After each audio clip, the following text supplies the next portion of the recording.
Okay, change your plan. I'm starting now. I'm starting now. I'm starting now. Hang on, wait. Oh yeah, here's the button. Oh my god. Hi. Hi everybody. Hi. For those who know me, my name is Coco Key, and I'm a magical cat girl from another dimension. Sleepy magical cat girl by day, but down bad otaku by night. Meow.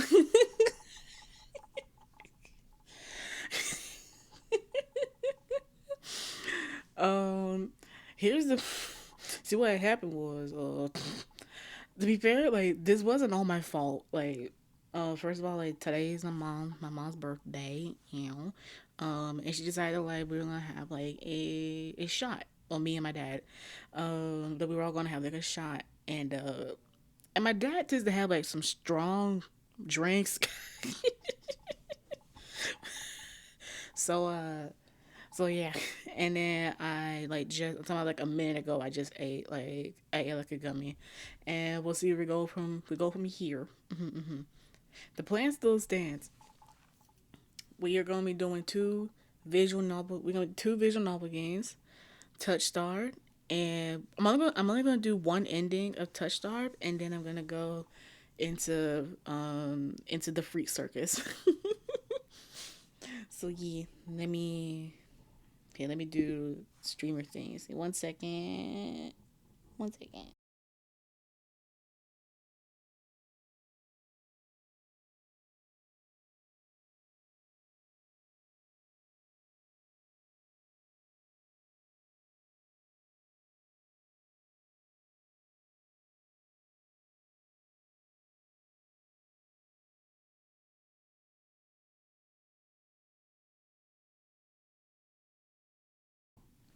Okay. Um, and as per usual with these games, like sound stuffs be a little bit scuffed. So please let me know if there's any like if some sounds are too quiet, too low, etc. etc. You see, let me check one more thing. Okay. Kid, congratulations on first and hi Fang. Hi. Okay. Without no time, no waste, let's get started with Touch Starred. New game. Hehehe.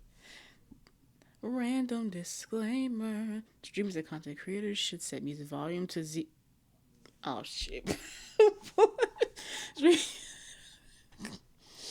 Fuck. Hang on. I don't think people are gonna hear the music anyway. I have my OBS settings wrong, so we are good. Now we are good. I'll fix that afterward. Content warning. This game is meant for grown folks only. Contains mature content and not limited to horror, all the horror, strong ass language. Oops. Um, Alcohol, drugs, injury, dismemberment, all the horror stuff. Player discretion advised. Let's. Oh, if you accept the content warning, please press click. Please pro. I'm fine. Press click to proceed. I can't break it. It already came broken. Wait. In Touch Star, your choices matter. The decisions you make may result in unique dialogue, interactions, or even choices in red text, which contain exclusive content. Try playing through the demo more than once and choosing different options. It might even uncover a secret ending. And remember, there are no wrong choices, only interesting ones. Choose wisely and save option, the red text. Okay. I have no mouse wheel. I am on laptop. Choose my name. Whap, whap, tee. Oh my. Wait. Oh gosh. Wait. Wait. Just in case, we'll have music volume off. Just to be, just to be safe. Okay. Return. Just name red text. Okay. Choose your pronouns. I go by she/her pronouns. Mm-hmm. All right. This world began to unravel long before you were born. Oh, it all started with fogfall.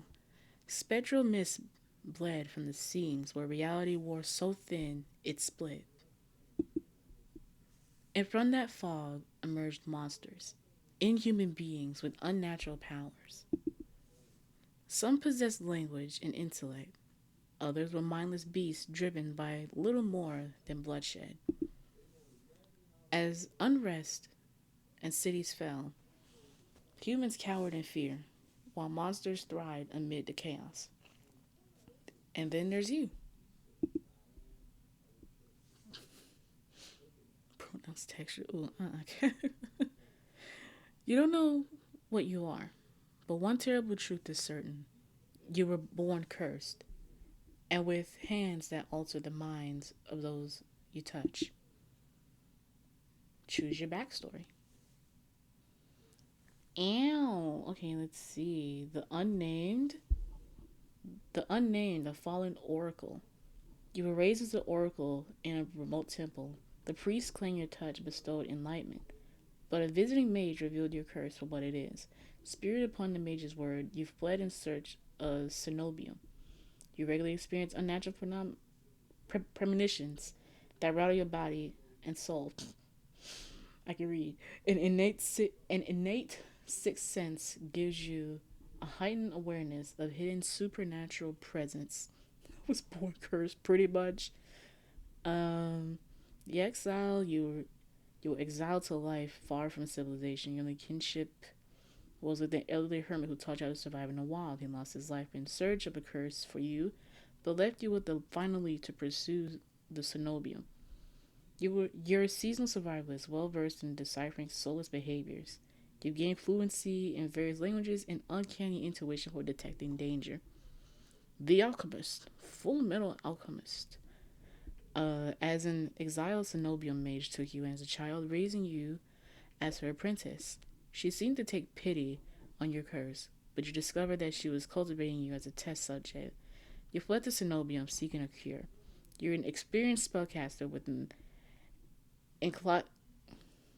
encyclopedic knowledge of alchemy, spellcraft, and history.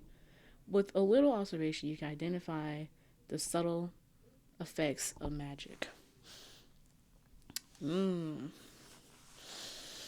Interesting. I'm gonna have to go with the unnamed one. I had like a I don't know if I it's a tie between the oracle or the mage. I was like, hi, Legion. I didn't see your chat earlier. I'm so sorry. Hi, Legion. Hi. All this needs is a sentence for a title, and we have an isekai. Honestly, pretty much.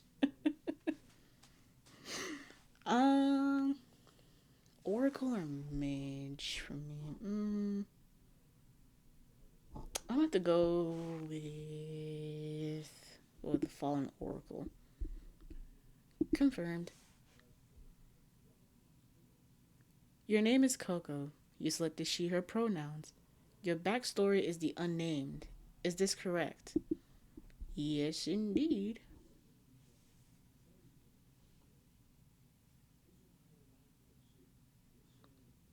The wasteland stretches as far as the eye can see. There's nothing out here but death, the ever present stench of decay, and countless sun bleached bones cast like seeds across the barren land.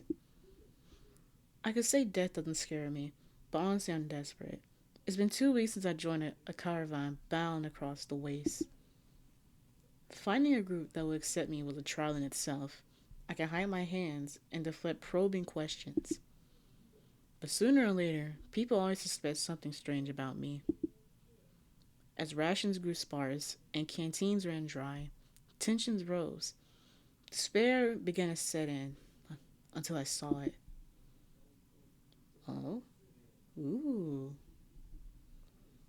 Edida, the city of knowledge, one of the last bastions of humanity left in the world. and home to the famous academy called the Cenobium.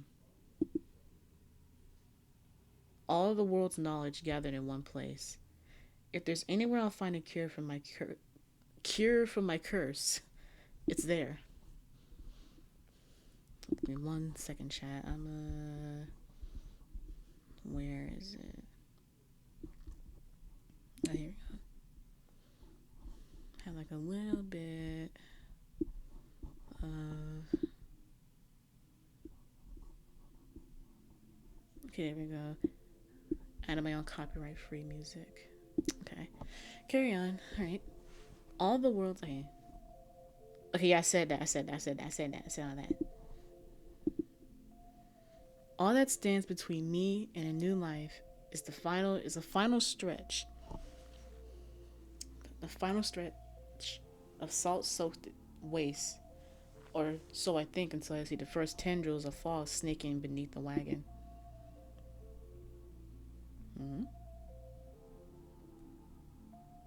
Hush, boys. Is this fog fall? My stomach sinks at the very whisper of it.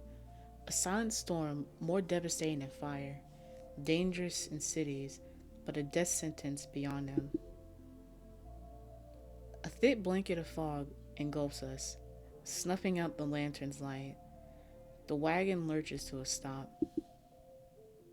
An eerie silence, heavy as the mist falls over us. The only warning we get is a strangled scream. Stay back! Now! The cry dissolves into wet gurgling. Then, the wagon violently pitches to the side. I hit the ground hard. The air punched from my lungs. When I opened my eyes, adrenaline lends sudden, awful clarity to the carnage around me. A trader I once shared bread with lies down in the mud, their back reduced to long strips of torn muscle, gleaming gristle, and exposed bone. Bodies litter the wasteland. Oh dear. I try to rise, but my ankle explodes with pain so blinding. White blooms across my vision. Only when my eyes finally adjust do I see the dark shape before me. Oh no. Oh no. A soulless stoops over the twisted form of a caravaner. I freeze, but it swells its head. A dozen bulging eyes twitch in my direction and blink as one. Oh shit. Oh, that's not good. The soulless lets out an ear-splitting screech. Take two. The soulless lets out an ear-splitting shriek and charges me.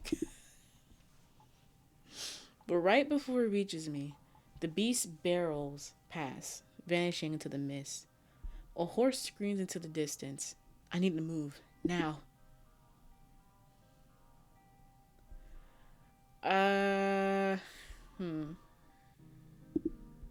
Say number 1. I choose to run for the city. I take off, running deeper into the haze. The fog is so thick that I fear I'm heading in the wrong direction until I see a dim pump break of light emanating from the shadow of a spire. It's faint, but it's enough. I came too far to die here. Rapid footsteps echo all around me. I turn in circles, frantically searching the opaque mist for the source, but the fog valve twists and stretches sound. Suddenly, the caravan's driver bursts forth from the fog. Fog. Our eyes meet, too late. He knocks me to the ground and slips in a patch of mud. The soulless instantly falls on him. It catches the driver by the throat.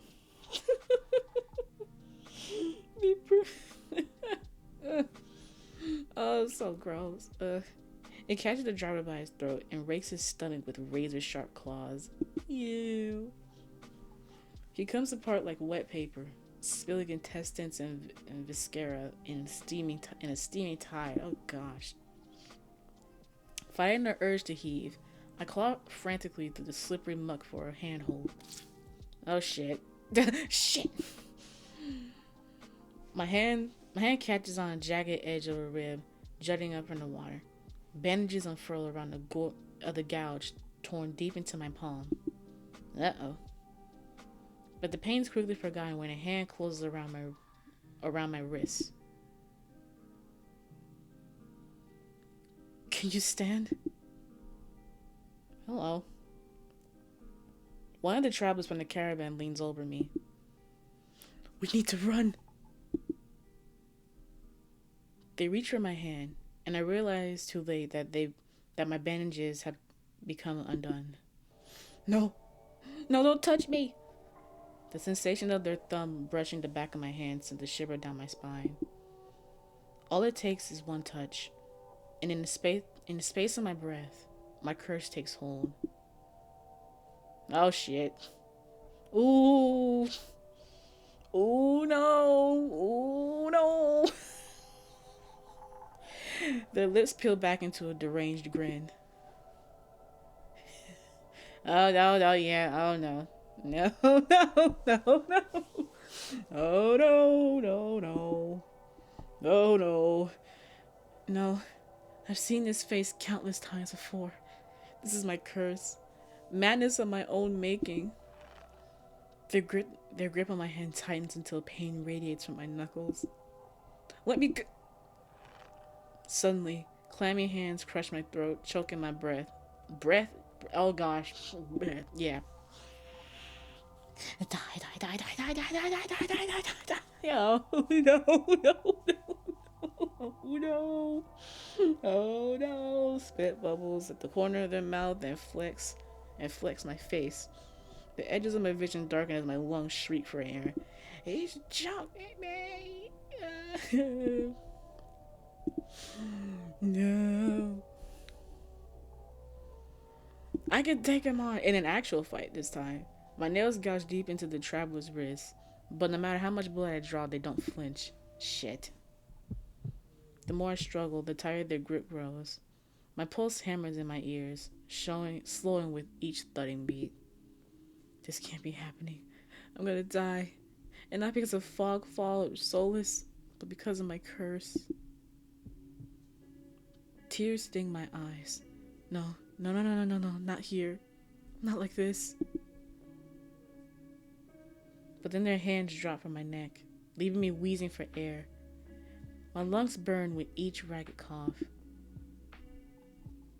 My vision clears, and the traveler's face takes shape, hovering inches from mine.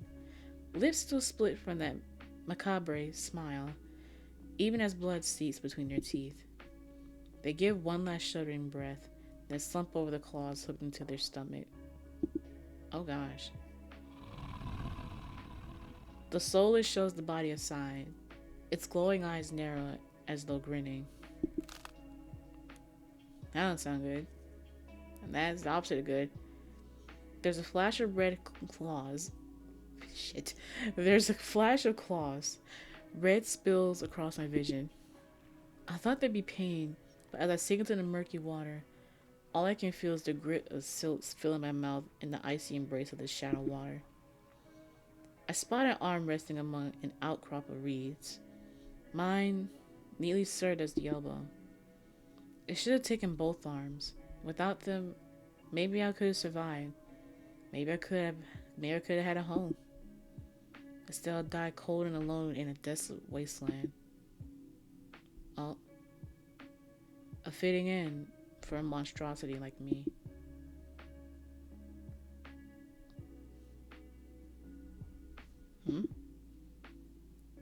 If this is death, it's not as bad as I feared.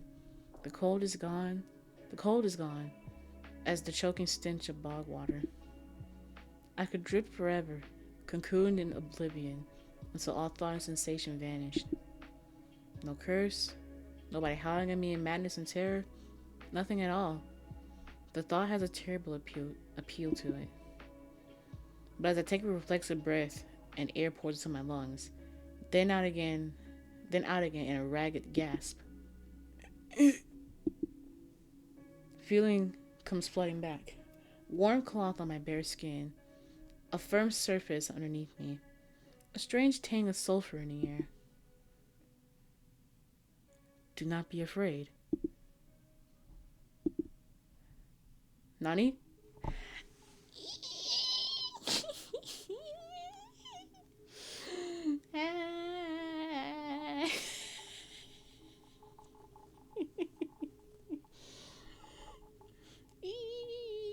I remember you vaguely.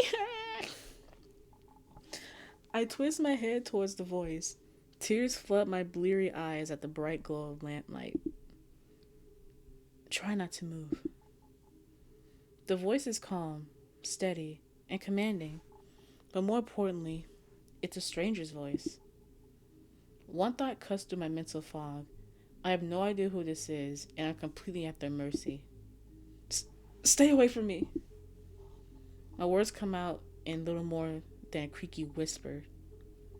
I clamp my mouth shut, hating how weak and helpless I sound. No. No? Who the hell is this?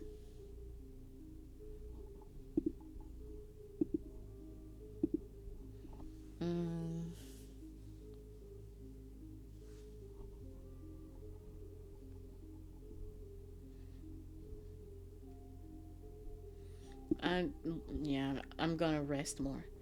I let myself slump back into the thin pillow. Wincing the motion jolts my head. Ah, a cooperative patient. Thank you. The words swim in one ear and out the other without much comprehension. I pull the sheet up higher, wiping my eyes until my vision clears.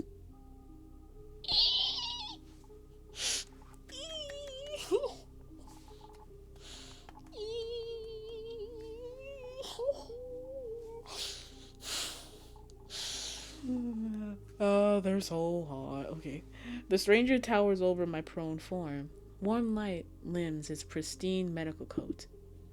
I instinctively shrink back, and that's when I realize that I'm completely naked except for a thin linen sheet or roll. Naked, lying in a low cot, with a pair of sharp golden eyes watching my every move. The man's gaze flickers to my exposed, unbandaged hands.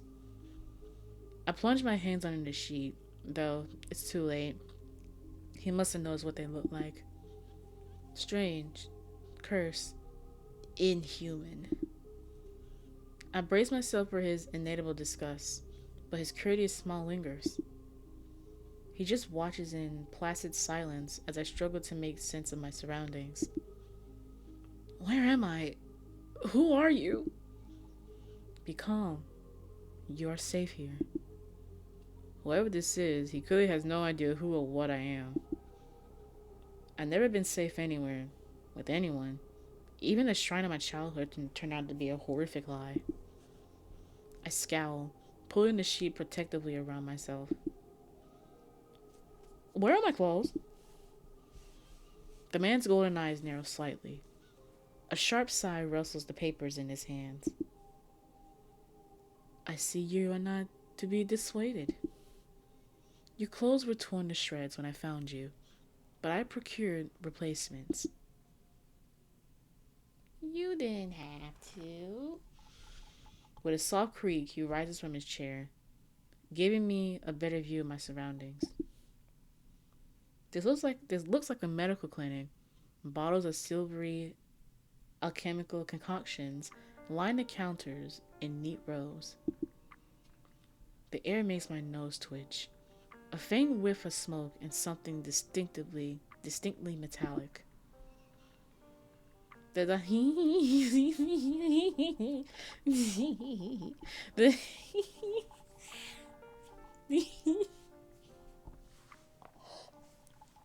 I'm good, Chad. I'm good.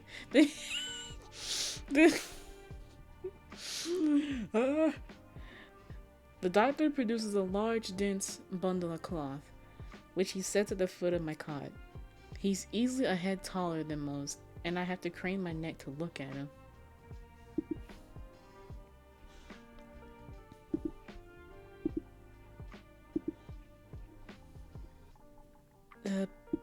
Thank you. I should be polite if I can, especially since I don't know who this is, what he can do, or what he wants with me. Meeting his gaze sends a hot friction down my spine. Something about him nags at me, like a half-formed memory I can't place. Thank you. You are very welcome. I will leave you to get dressed.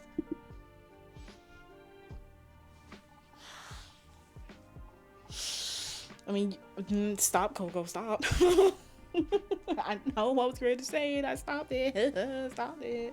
Ooh. With a curt nod, he leaves through the narrow door. What a gentleman. I hear a soft click as the lock turns behind him. When I don't hear any more footsteps, I reach for the bundle of clothes. An itch on my elbow stops me short. I reach down absently to rub at it, then freeze my fingers when then freeze when my fingers meet a neat line of stitches. I can read. I know what I saw. That beast took my arm clean off. And yet, the limb shows no sign of injury apart from the black stitches poking through my skin. I gingerly flex my fingers, feeling my heart race at the sensation. This is impossible. I should be dead, or at the very least, gasping out my last breaths.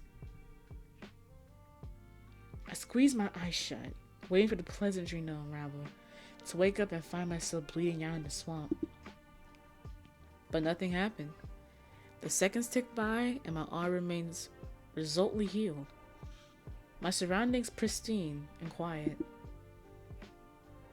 In numb disbelief, I grabbed the replacement clothes and began stiffly pulling them on. They're thicker and warmer than mine were, bundled with a black woolen cloak. But there's one thing still missing. My bandages.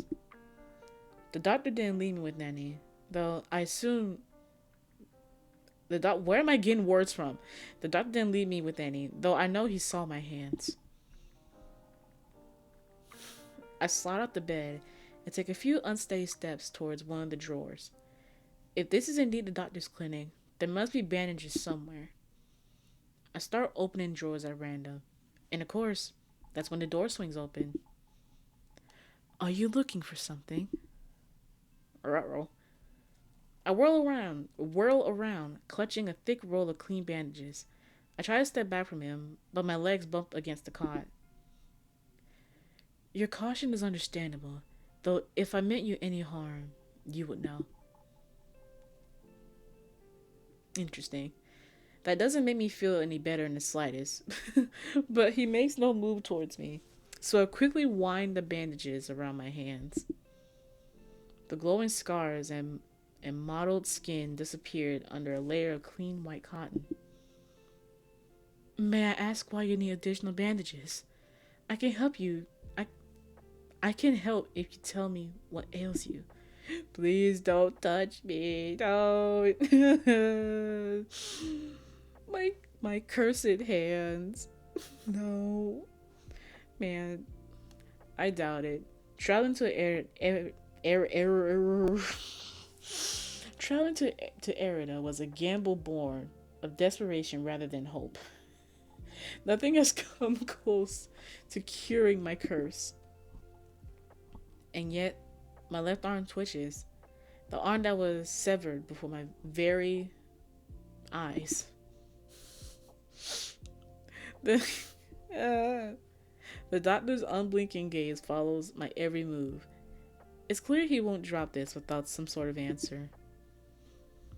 The bandages protect me, and they warn others to stay away. I tried every way covering my hands, and this works best. Most people avoid touching me as soon as they see the bandages.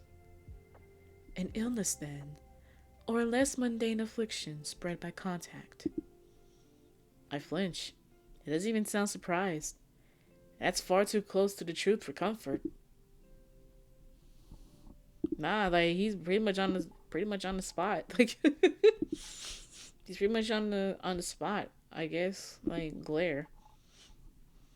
I fix him with the coldest glare I can muster. Yet He serenely holds my gaze. I am not easily intimidated. Okay. I hastily break eye contact, but he says nothing more. At least, he doesn't seem angry. I shake my head. I need to know more about this doctor before he figures me out. Who are you? You may call me Kuras. And where exactly am I? Excuse me. Oh, God. Erida, which I assume was your caravan's destination. I can think of nowhere else for a group of travelers to go. Erida, so I made it to the city of knowledge after all. I should feel relieved, but all I can manage is a vague sense of increasing unease. How did I end up here? I brought you to my clinic, of course. You were the only survivor from the caravan, barely clinging to life. You needed immediate treatment. Which you provided? Yes.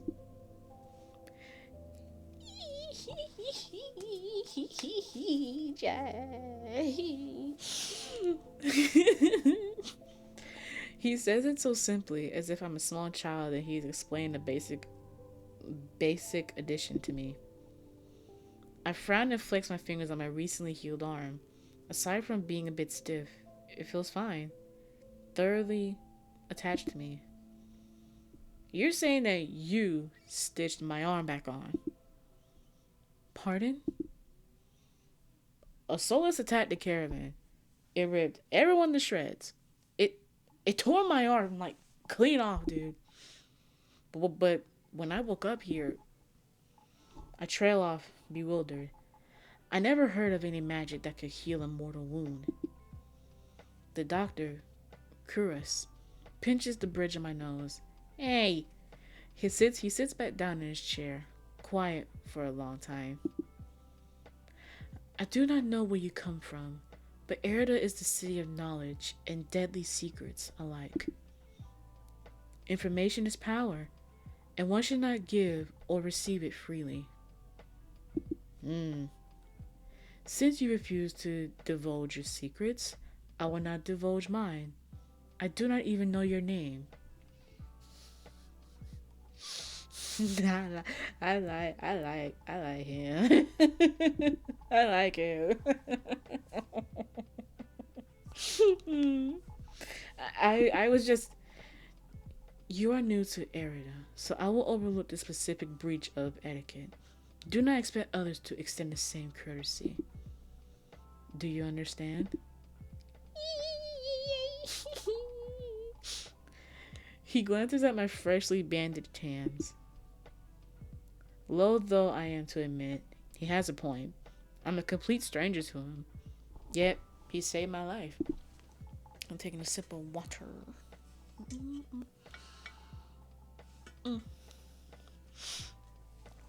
Yeah. I take a deep, steadying breath. This time, when I speak, I sound a bit more like myself. Coco. My name is Coco. It is a pleasure to meet you, Coco. There's a little more warmth in his smile. His polite demeanor back in an instant. Wow. Wow. Wow.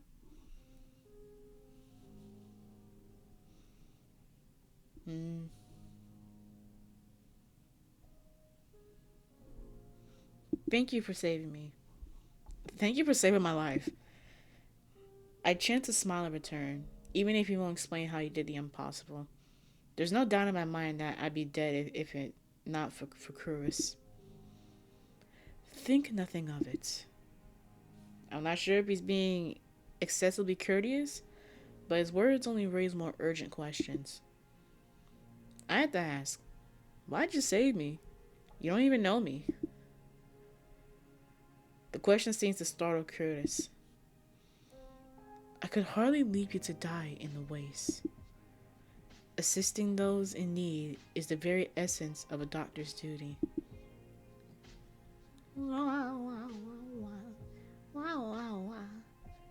I never met a doctor who also handed out free clothes.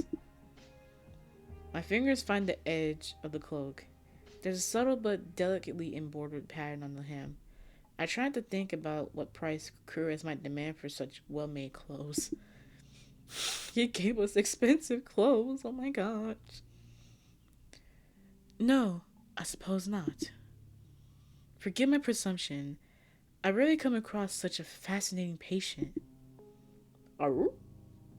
What you talking about? What did you just say?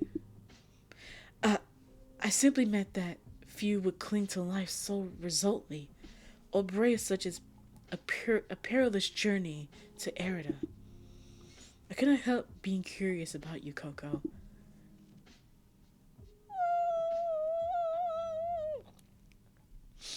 His voice deeps to a soft murmur, and he abruptly looks away from me. Yoink.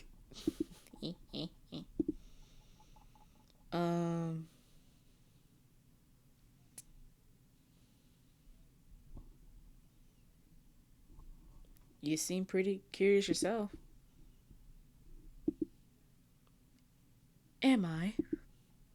Well, I haven't forgot about my arm. I wiggled my intact fingers at him. Clearly not. But you haven't asked me for any payment either. I require none from you. Travelers do not have an abundance of coin, and leaving you destitute in a strange place would be unethical. I fall silent, unsure what to say. Nobody will help a whore like me for free. There has to be some kind of catch or trick, right? Oh. A loud knock at the front door stops our conversation cold and spares me from having to say anything else. Duty calls. Unfortunately, you are not my only patient today. Alright, we'll be there in a second. The knocking grows more insistent, and Curious lets out a tired sigh. Please wait. Oh, please wait. Though he says it quietly, the clamor on the other side of the door abruptly stops. Do you need anything before you leave, Coco? Oh. Between the souls attacking my miraculous survival, I almost forgot why I came to Erida in the first place. I need directions to the cenobium. Uh-oh. That don't look good. That's not a good face. Why are you making that face? No. The cenobium? The look on his face is downright chilly. He pauses, choosing his words with cold deliberation when he speaks again. Whatever you seek, it is very unlikely you will find it there. The cenobium's gates open for precious few visitors, and even if they open for you, you will not like what you found inside. Oh? Interesting. My heart sinks. Is he saying that I came all the way here for nothing? Risked my life and limb for nothing? Nah, I don't think so. No, that can't be. I've only just arrived. And Erida is the largest city still standing. There has to be a cure for me here. Then, if not cenobium, where would you suggest? Do you know anyone else in Erida? I shake my head. No, I don't. Then I suggest a local guide. Head to the Wetwick and ask for Leander, the leader of Adderstone. Why does that name sound familiar? Excuse me, the wet what? The Wetwick. He sounds deeply unamused. Follow the Adderstone postings. They are difficult to miss. When you meet Leander, tell him I sent you. Interesting. There isn't much to go on, but Curious points towards the back door. You will be safe as long as you do not draw attention to yourself. Interesting. That's easier said than done. I've always been a magnet for the worst sort of attention. If you require my assistance, you may return whenever you wish. Though he's smiling, there's a note of finality in his voice. Resigned to my dismissal, I slip out the back door. Okay. I find myself standing in a narrow and rather gloomy alley. I pull the new cloak over my nose, stepping over the contents of empty chamber pots. Something weighs heavily inside one of the cloak's pockets. My coin purse. Every last coin that I scrapped together for the journey to Erida is still inside. The purse doesn't even look like it was open. There were a few coins to begin with that probably weren't worth stealing. We are broke even in game. We are broke even in game. Man. Sigh. I glanced back to the clan's closed door. Curtis didn't take any payment. He didn't even ask for a future favor. But he also said that in Erida's secrets are power. Does he expect me to give mine? Does he expect to give up mine at some point? It's not exactly a comforting thought.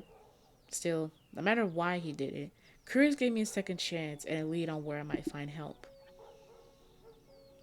I'd better get going before he changes his mind. I squeeze out of the alley and into a crowded main street. The line outside Curtis's clinic stretches down the road. Two thin peddlers queue alongside withered elders. If any place is in desperate need of a free clinic, it's this one.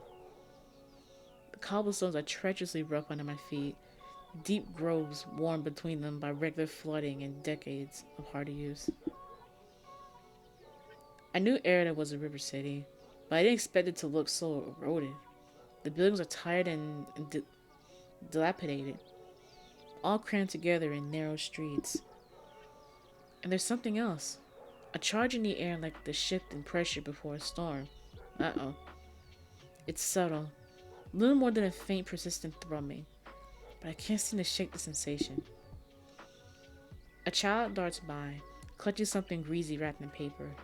The smell of fried food drifts over me, and my stomach begins a faint gurgle. Hungry. This morning's catch. Fried up hot and fresh. Not too many eyeballs today. Oh man, Legion would love that. Mm-hmm. That sounds disgusting, but I'm starving, so I dug my head under the stall's grubby awning.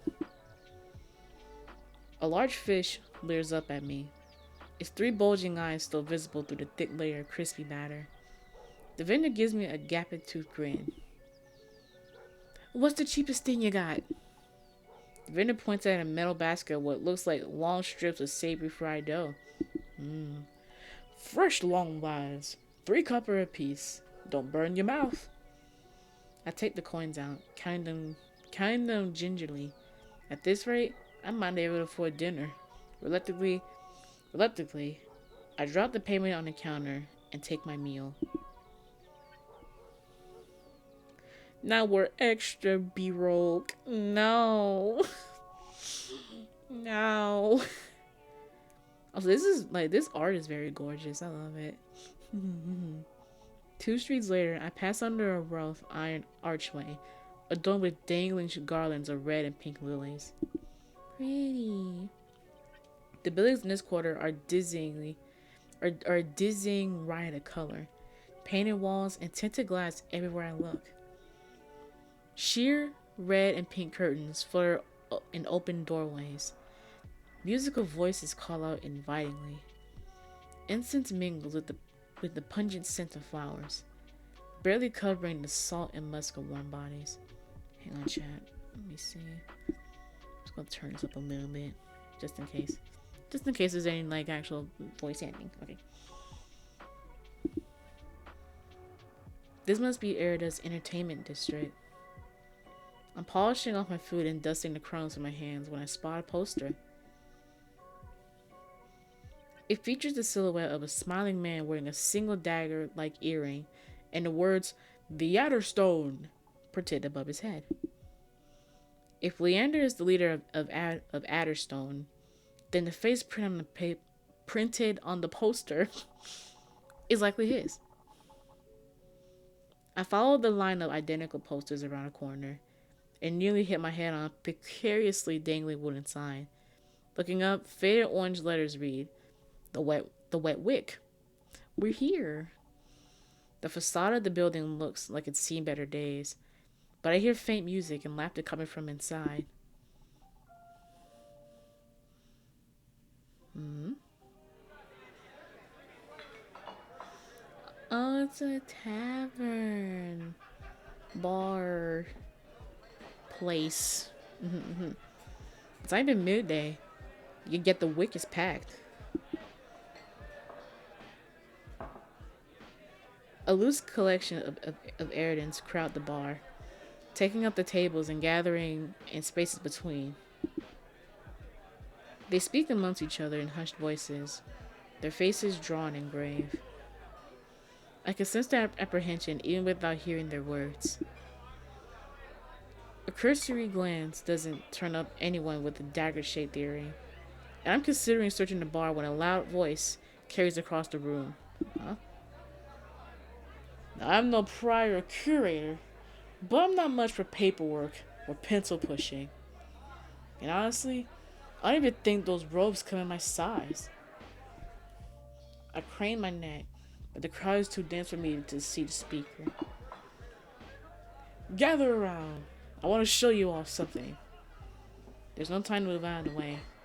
The audience surges towards the center of the room in a sudden torrent. I'm caught and swept along with them. Uh-oh. Hey! Uh-oh. The clatter of falling chairs and tables being shoved aside drowns out my complaints.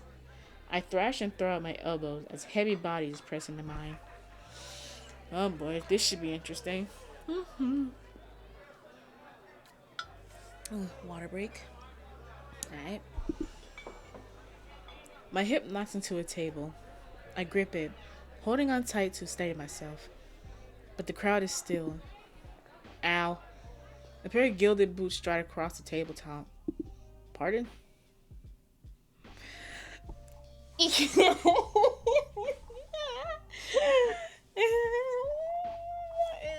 I'm starting. You know what? I'm starting to remember. I'm having fan art flashbacks on who Leander might be. If you want nothing but guidelines and practical policies and needless bureaucracy, you know where to go. I drag my eyes upward.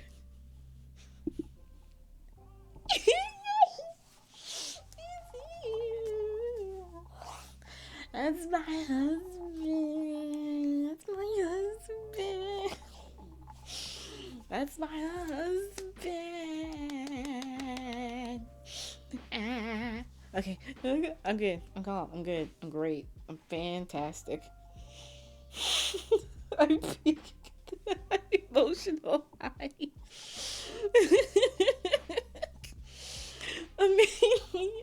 A man towers over on the table in front of me, arms spread as he addresses the rapid audience. But I'm not gonna wait for a word from on high. Impassioned words provoke nods and excited whispers. But nothing is as captivating as his brilliant smile. He beams at the crowd towards him. I will hydrate more. I ain't just physically thirsty, if you know what I'm saying.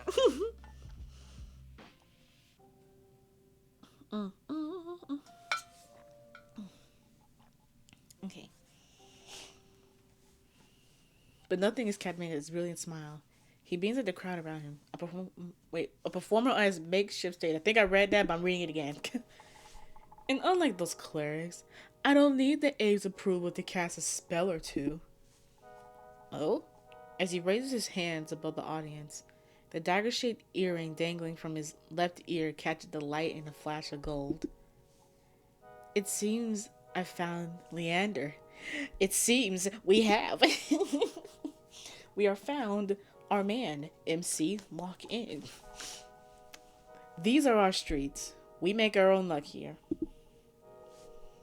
He snaps, and a flash of pale green light erupts from his hand. Whoa. Wow, magic. With a flick of his wrist, Leander conjures a ribbon of glittering light. A delicate flower stem sprouts from between his pinched fingers. One by one, glowing lily petals unfurl. Writes down he's good with his hands. Okay, got it. Next, okay. Leander raises the flowers with a flourish, and the bar bursts in a clapping and cheers. A magic demonstration was the last thing I expected from a place called the Wet Wick. Leander plucks the shimmering flowers out of the air and turns in a slow circle. Whee! Now who could use some good luck? Eager onlookers scoot close to the table, but Leander's cool green eyes slide over to them and lock on me instead. Hey! Hi!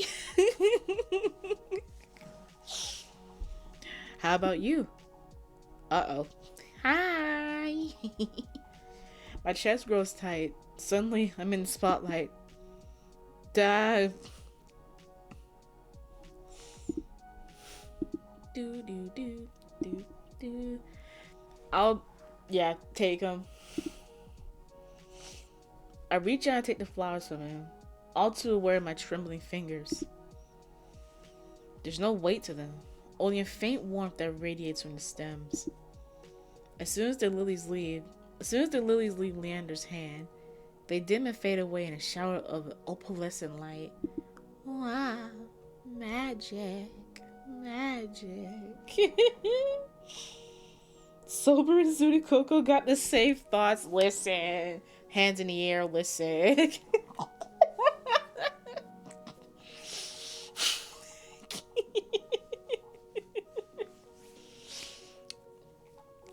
Teehee. Oh man. That's the problem with flowers. They don't last long, but they leave an impression, right? I've been listening. Ooh. Lamau. He grins at me, and I find myself smiling back. Yeah.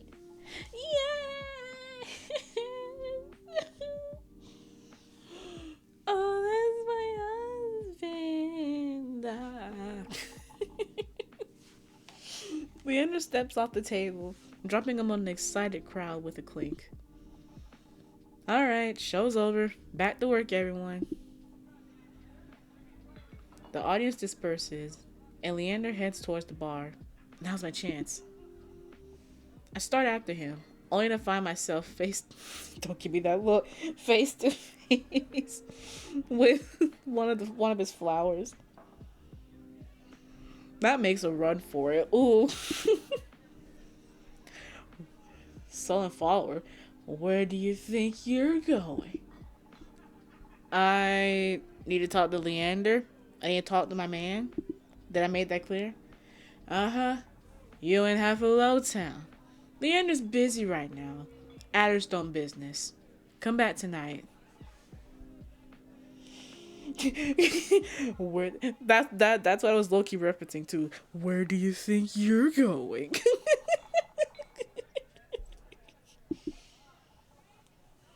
After the moment we shared, surely Leander can spare a word. But the follower crosses her arms. Oh, her. Oh, man. Whoops. I glance over her shoulder, hoping to catch a glimpse of Leander. Hi. As though sensing my gaze, he looks up, and for a moment our eyes lock. Then Leander turns away and murmurs something to the group gathered around him. The follower moves to block my view. You hear me? I'm not looking for trouble.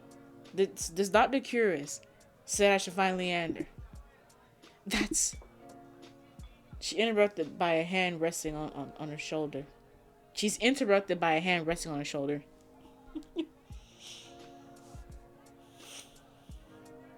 You could put a ring on it, so you have to put a nice shiny lock. Help?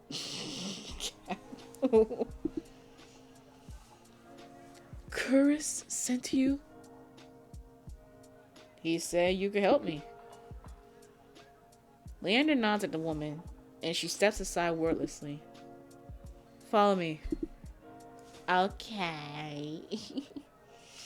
He leads me to the crowded bar. There's so little room that his broad shoulder presses against mine. I tense, but he doesn't seem to mind at all.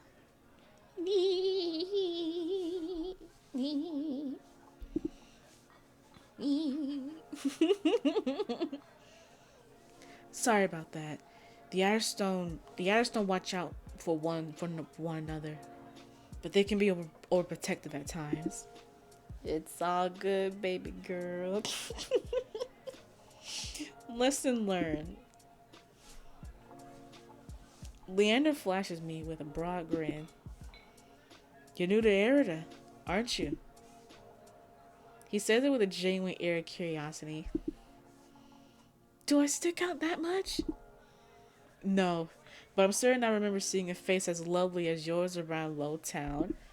Oh, stop it, you. Oh, oh, stop.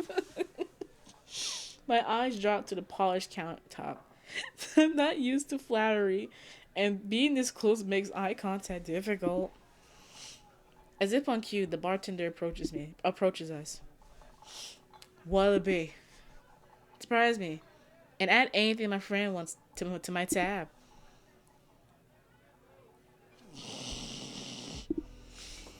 I'm talking about off stream. I'm going back and choosing a lot of choices. We don't know what kind of drinks they got up in here, so we're gonna just do water's good. Water's fine. While the bartender leaves to fix our drink, Leander leans his elbow on the counter. His sleeves right up, revealing a long raised scar. I catch myself following its winding path across his forearm. Leander's eyes wander over me in return. When they lock on my bandaged hands, a bitter taste raises in my throat. Oh? Here comes the questions. Is there any chance Chris sent you here for cheap drinks? Or barely edible appetizers? He's so funny, chat. He's so funny. Such a goofy goober he is. No. He pushes his hair back from his forehead, sighing when it immediately falls back into place. That's the doctor for you. Always business. I'm not sure he even knows how to relax. The bartender pushes a pair of glasses our way. I don't realize how thirsty I am until the cool water touches my lips. Besides me, Leander takes a deep swig from the glass. So, how can I help you? I need to get to the Cenobio. As soon as the word Cenobio leaves my mouth, the group standing by nearly falls silent. Yep, oh boy. From the way take two. From the weary looks throw my way, it's clear I've broken some taboo. It had to be the Cenobio. Leander pushes away from the counter. Let's continue this conversation outside. Oh, I rise to follow him. I feel that we'll both get followed, but that's just me. Leander leads me to an alleyway tucked behind a wet wick. Layers upon layers of frayed and faded Adderstone posters plaster the walls. Seeing them side by side, the resemblance between Leander and his printed likeness is impressive, if abstract. Curtis didn't sing here to ask for a personal escort to the Cenobio, did he? Maybe. From his tone, he already knows the answer. No, he suggested that I reconsider. Yet here you are, asking about a guide anyway. He's staring at me. He looks at me expectantly. I don't want to tell him about my curse. The less people know about my monstrous capabilities, the better. Thankfully, Leander takes my reluctant silence as an answer. Are you aware of Erida's particular currency? Information's worth is weight in gold here. Deadass? I don't much care for outdated traditions, so I'll be completely honest. The Cenobium won't help you. They're more likely to torture you than lend you a hand. But the Cenobium's supposed to be a place of learning, a sanctuary. The Cenobium has always been heralded as the last bastion of human knowledge, a shining beacon of hope in a fading world. If any place held answers, it'll be the Cenobium. That's why I came here. Leander nods patiently. Oh? You're not the first person to fall for their propaganda. I grew up idolizing the Cenobium. I wanted nothing more than to join their ranks, learn magic from the best, to make a real difference. I was young and blinded by the legends and the legacy. I was so damn naive. He shakes his head. All it took was one trip here to Lowtown to show me the truth. Unless you got a heavy purse or highborn blood, the Cenobium doesn't give a damn. They'll never open their gates for the ones who need help the most. Then it was all a lie. It was all a lie. Oh. Things that seem too good to be true are often just that. No, man. Such a simple statement, and yet it leaves me reeling. Leander watches me as though weighing something in his mind. But that doesn't mean you're hopeless. Far from it. I founded the Adder Stone to help people like you. Say what? We settle disputes, slave Pharaoh soulless. Hell, we've even been known to patch a leaky roof or two. Wherever troubles we can help, free of charge. That's so freaking sweet.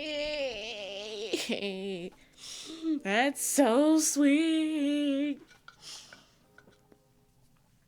Took a sip of water. Oh, that's so sweet. I'm shaking my head before he's even finished his speech. My patience is wearing dangerously thin. I appreciate the offer, but my problem can't be solved by a group of good Samaritans.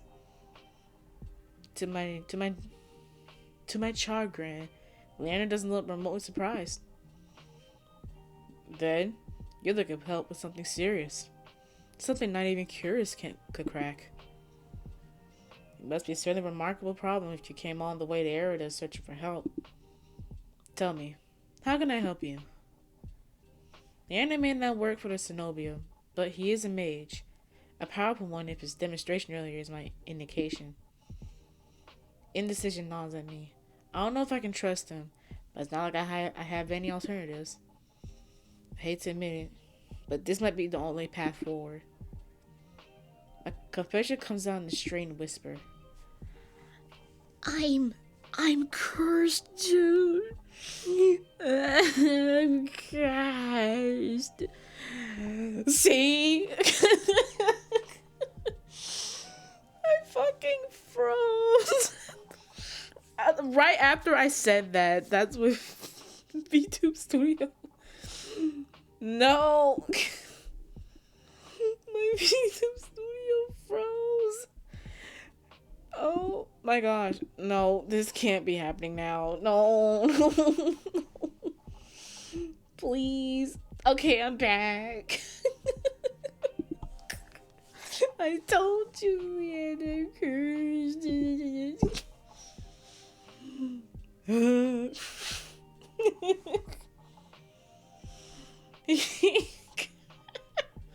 He looks at me up and down, taking in my face, my eyes, and finally my hands. Is that why you bandage your hands? My touch is dangerous. It changes people, hurts them. Before I even finished, Leander pulled his left glove off. He flexes his fingers and grins.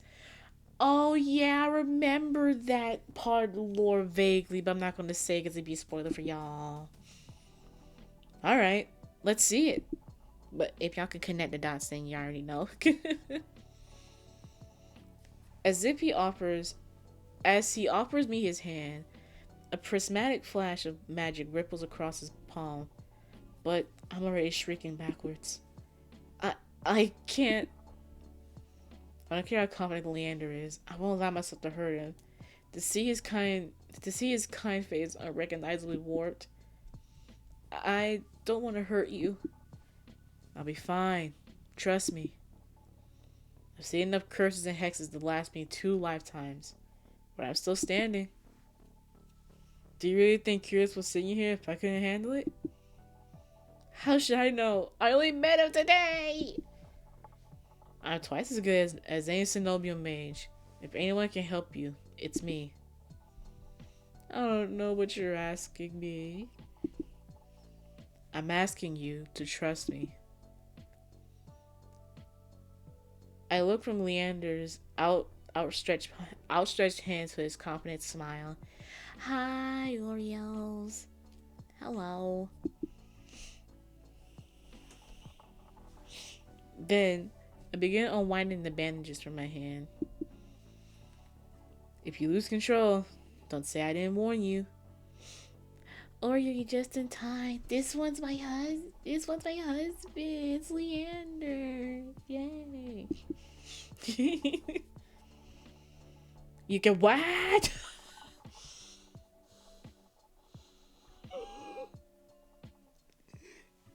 You can. He just.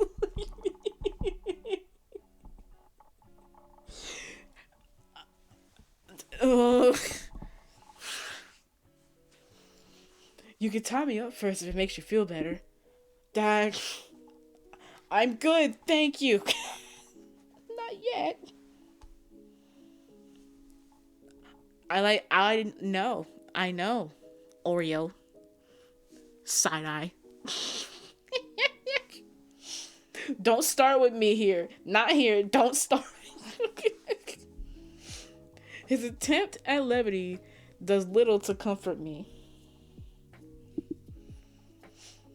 With each joint I expose, I grow increasingly certain that this is a terrible idea. But if he's bothered by how my hand looks, he doesn't show it. Alright, deep breath. On my count. My fingers hover shakingly over Leander's palm. 3, 2, 1. Hang on 1 second.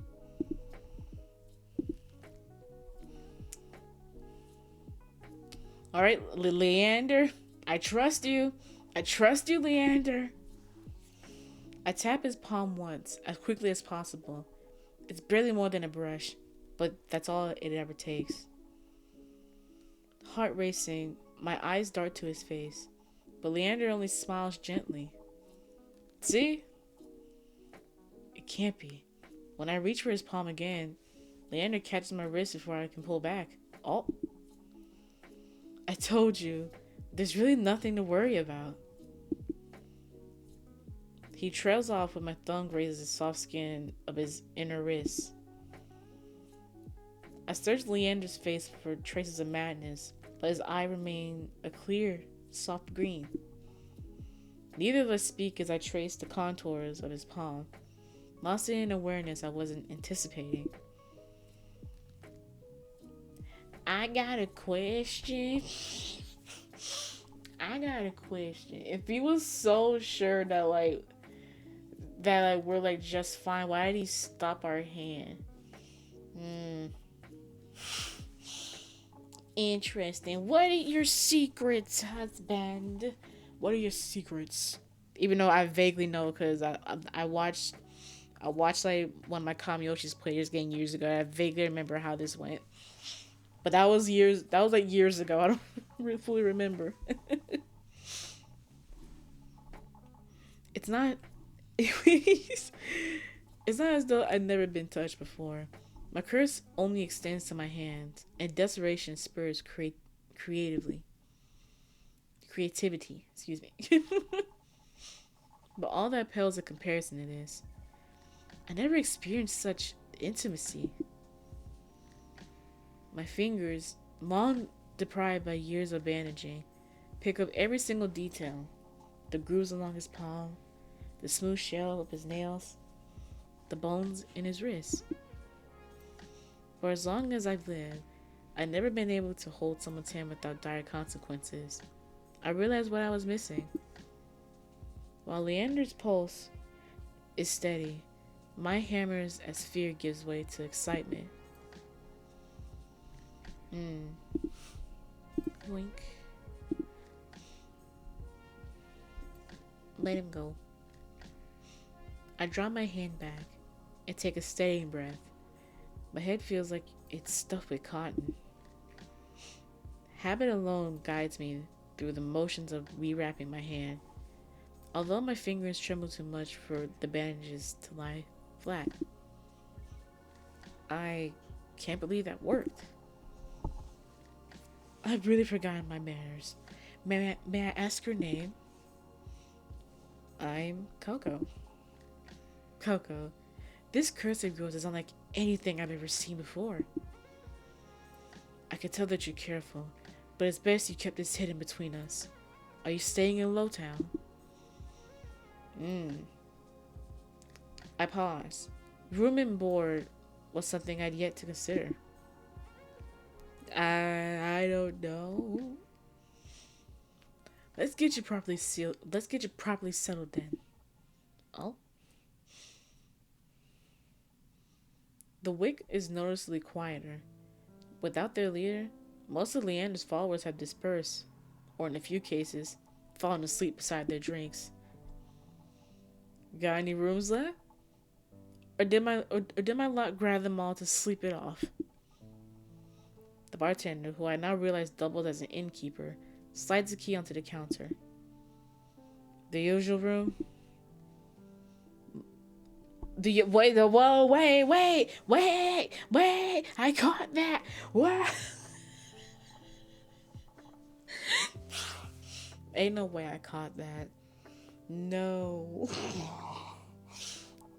And not him blushing after that. Ooh, sir.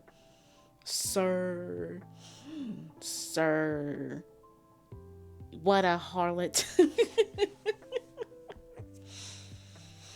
What a harlot. Oh my god. Let me eat one more gummy. 1 second, chat.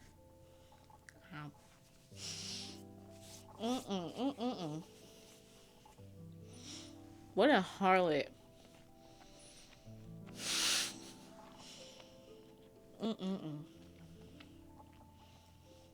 Can't even look me in the eye too, bro.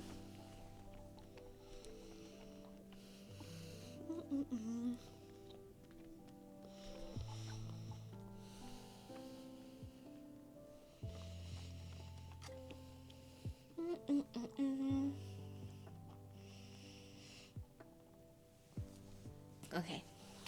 Let me eat. Yeah, harlot.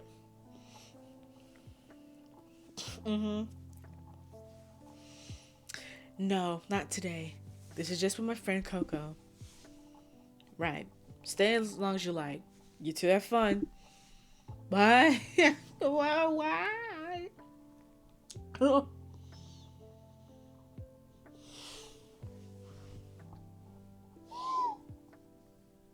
He's such a harlot. So scandalous behavior. I can't believe you. Have fun.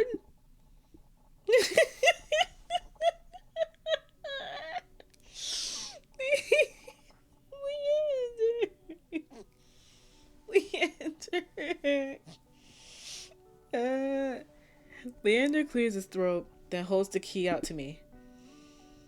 I hesitate, A coin purse barely holds enough for a day's worth of meals, let alone a room. How much do I owe you? Nothing. My treat. Since you shared your secret. Food, drink, a warm bed, anything you need. Carefully, I take the key away from him. It's small, but heavy in my palm. I never expected to have a warm bed in Erida, let alone free meals. Thank you. Erida is twice as dangerous as it is wondrous. Be careful out there. And if you need a reprieve from what haunts you, come find me. I nod, taking one last look at the gleaming bronze key before tucking to the pocket of my cloak for safekeeping. Leander gives me a friendly wave before returning to the bar. Bye. Oh, this room looks cozy. Dust glitter and sparse waves of light illuminating the room.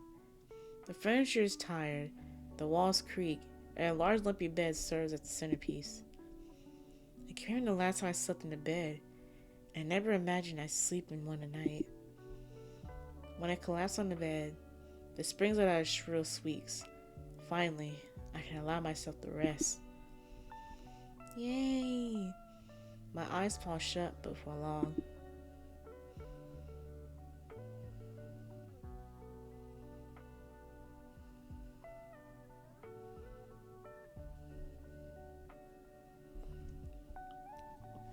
Let me see.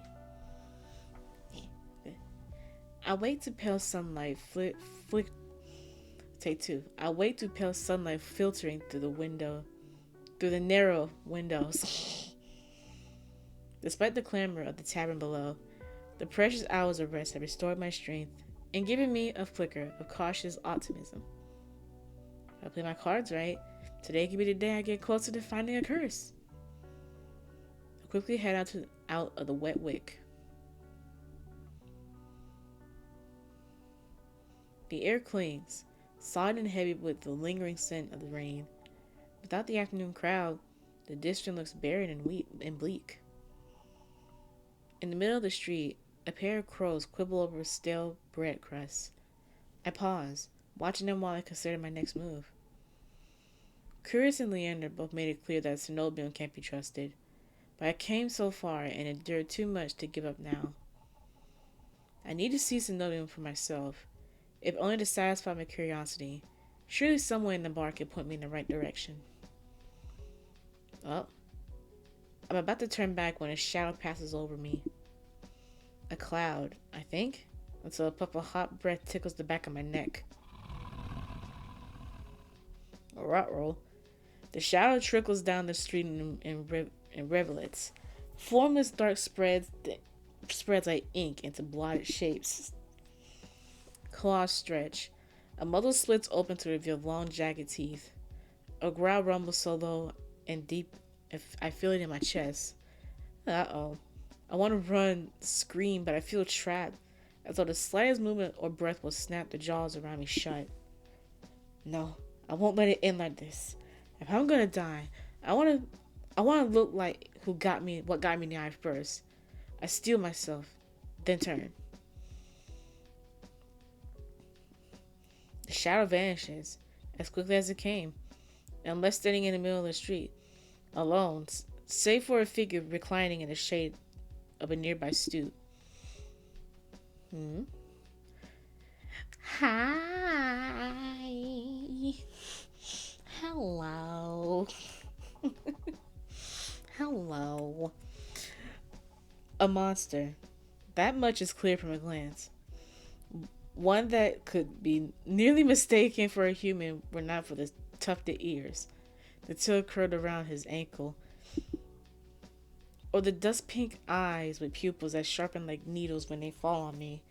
We lock gazes, and the monster uncrosses his long legs. His hair gleams a shade of red that reminds me of unsettling blood where it curls around his collared throat. He's wearing a collar. Who? Oh my god.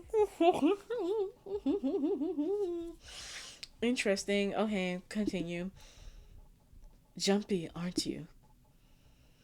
His tone is so light and carefree that I glance over my shoulder to make sure he's speaking to me. When I look back, the stranger props his chin on his knuckles and regards me with an inscrutable grin. Did you see that shadow just now? It was massive and moved like a beast. Even as I speak, I'm aware of how ridiculous I must sound, but the stranger's smile doesn't falter. The only beast I've seen are the wicked, drooling regulars, though this did catch my eye. Hey, I need that, keys. Excuse me. I need that key. I can't. I need that back. How did you even get that, man? With the flick of his wrist, my in-room key dangles from his finger. It turns on its chain, glittering when it catches the light. My hands fly to my cloak's pockets, and sure enough, find them flat. He crooks his finger, beckoning. I've already taken 2 steps forward before some stifled instinct stops me. Something feels wrong. I'm still on the edge, thrumming with so much adrenaline that the stranger's shadow flickers at the edges of my vision. Uh-oh. I always seem to attract the worst kind of attention, but I can't get rattled now.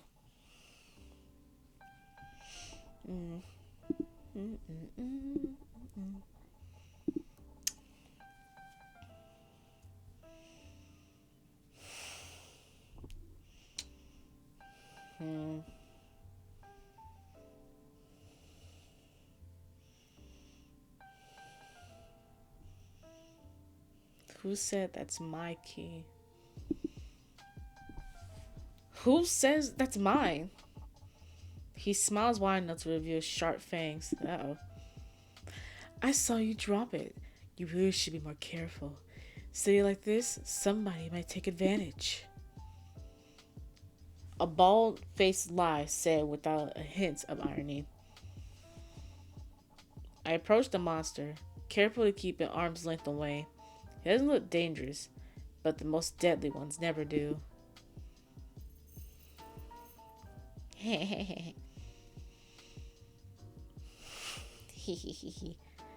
The stranger's chain softly clinks with the tilt of his head.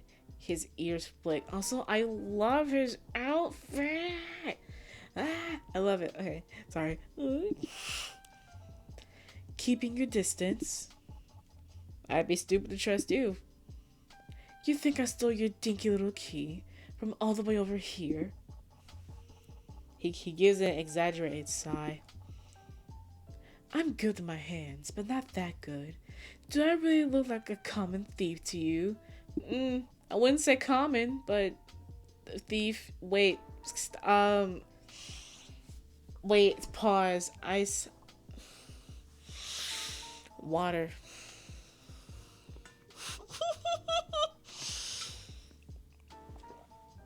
I connected the dots.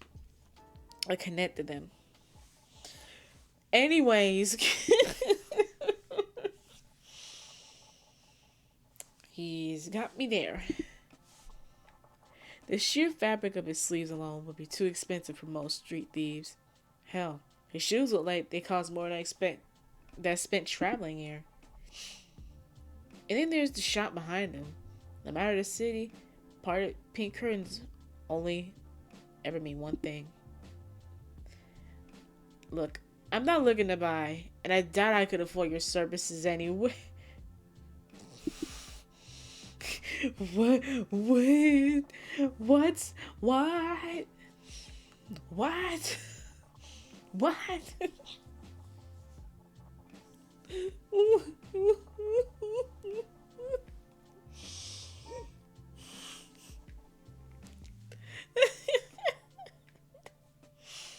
No comment.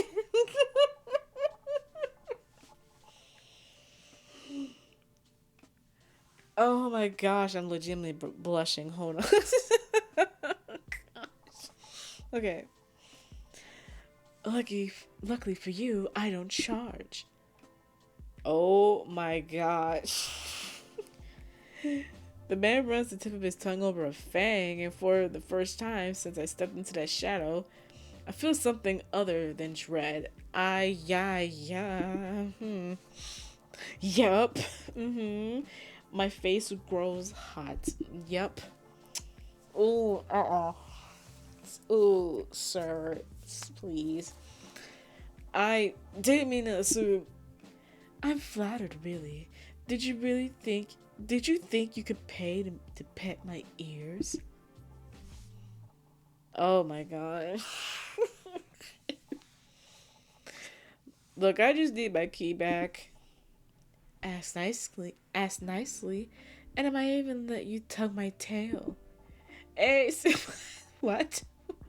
What? Just throw it here, so some spun little street urchin can snatch it and run. He raises my key and tilts his head so he can watch it dangle back and forth. Oh my gosh, bro. I suppose I could just claim your room for myself. What? Not that I'd be caught dead slumbering in the wick with the rest of those slack-jawed imbeciles. You're obviously not from around here, so tell me, traveler, what misfortune brought you to this wretched place? Oh dear. His voice practically drips with derision. Sure, that's how you pronounce that, sure. I'm not telling you anything. What could have possibly drawn you to this dreary little pig pen? I wonder. He listlessly watches the arc of my key swinging around his finger. The weather's shit, the food's dreck, and there's entirely too many monsters for a human to feel safe. Unless... Dagger's sharp eyes flick towards me. They gleam bright with amusement. Stop staring at me. Unless you're just dying to consort with monsters. You're not too far off. You're not too far off.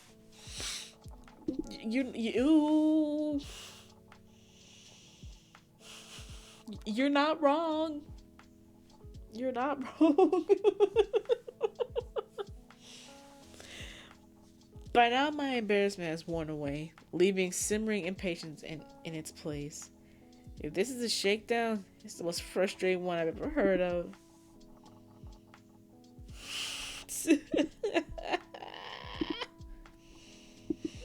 mean, is that completely off MC? But sure. Let's see. Because I am a curious cat. How'd you know I spent all my money, starved, and nearly died in a swamp just so I could crawl to bed with the first thirsty monster I meet? That urged me to bust out a breathy laughter. He gazed at me under his dark lashes. He's staring at me. Aren't you funny? Could you be any more obvious? I've been told subtlety is not my strength. So your place or mine? No, he's smart.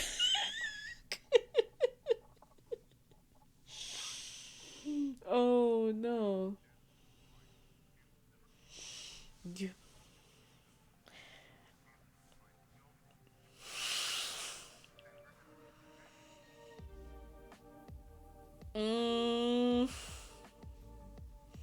Okay, we saved here, so let's see.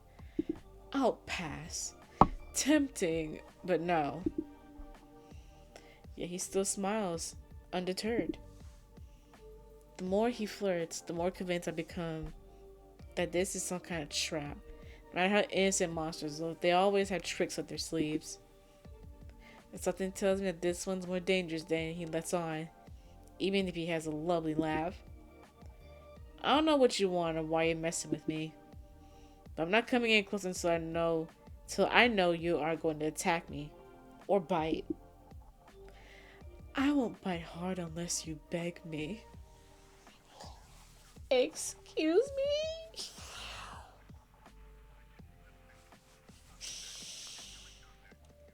Excuse me?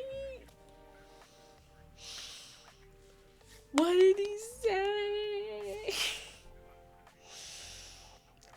What did he say? Oh my god.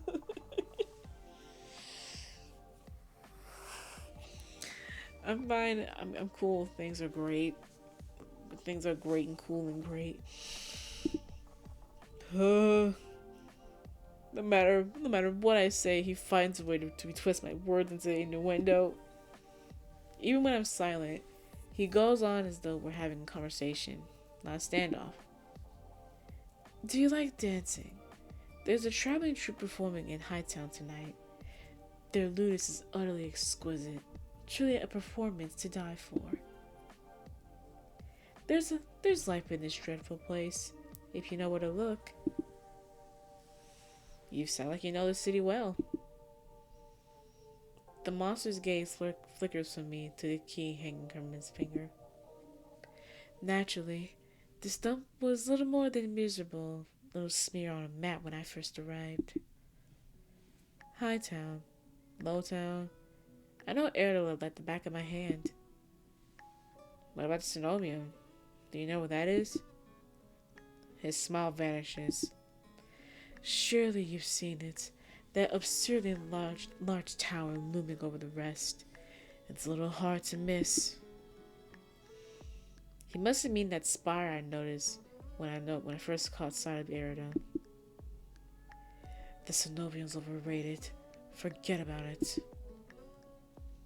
I can show you things those stuffy boars in their lip dow words. Whoa, time out.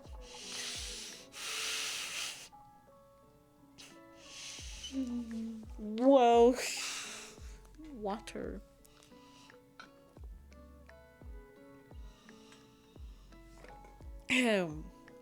Wow. That's right, I forgot we were playing along to this. Oh gosh. That's vocabulary. Oh my. I could show you things those stuffy boys in the limp dick tower couldn't even dream of. But what do you say? How about the two of us have a little adventure? Help.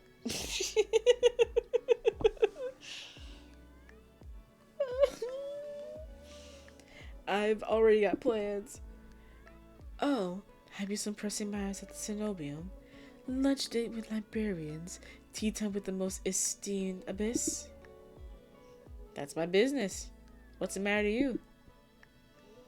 I square my shoulders and the music bleeds out of him. Your loss. The stranger, finally bored of his own tedious game, extends his hand towards me. The key rests in his palm, neatly dividing skin and leather. When he makes no other move, I reach for the key, but as soon as my fingers graze the smooth brass, his hand springs shut around my elbow. Oh! Hey! Hey! Hey! He's so pretty. He yanks me down and I stagger, my shoes slipping on the steps. Uh-oh. That's not good. For a sick moment, I fear my bandages will unravel under his touch, but he's careful not to disturb them even as he grips my arm. I knew I smelled blood. You reek of the road and death. And that fucking doctor. Oh gosh. Drama.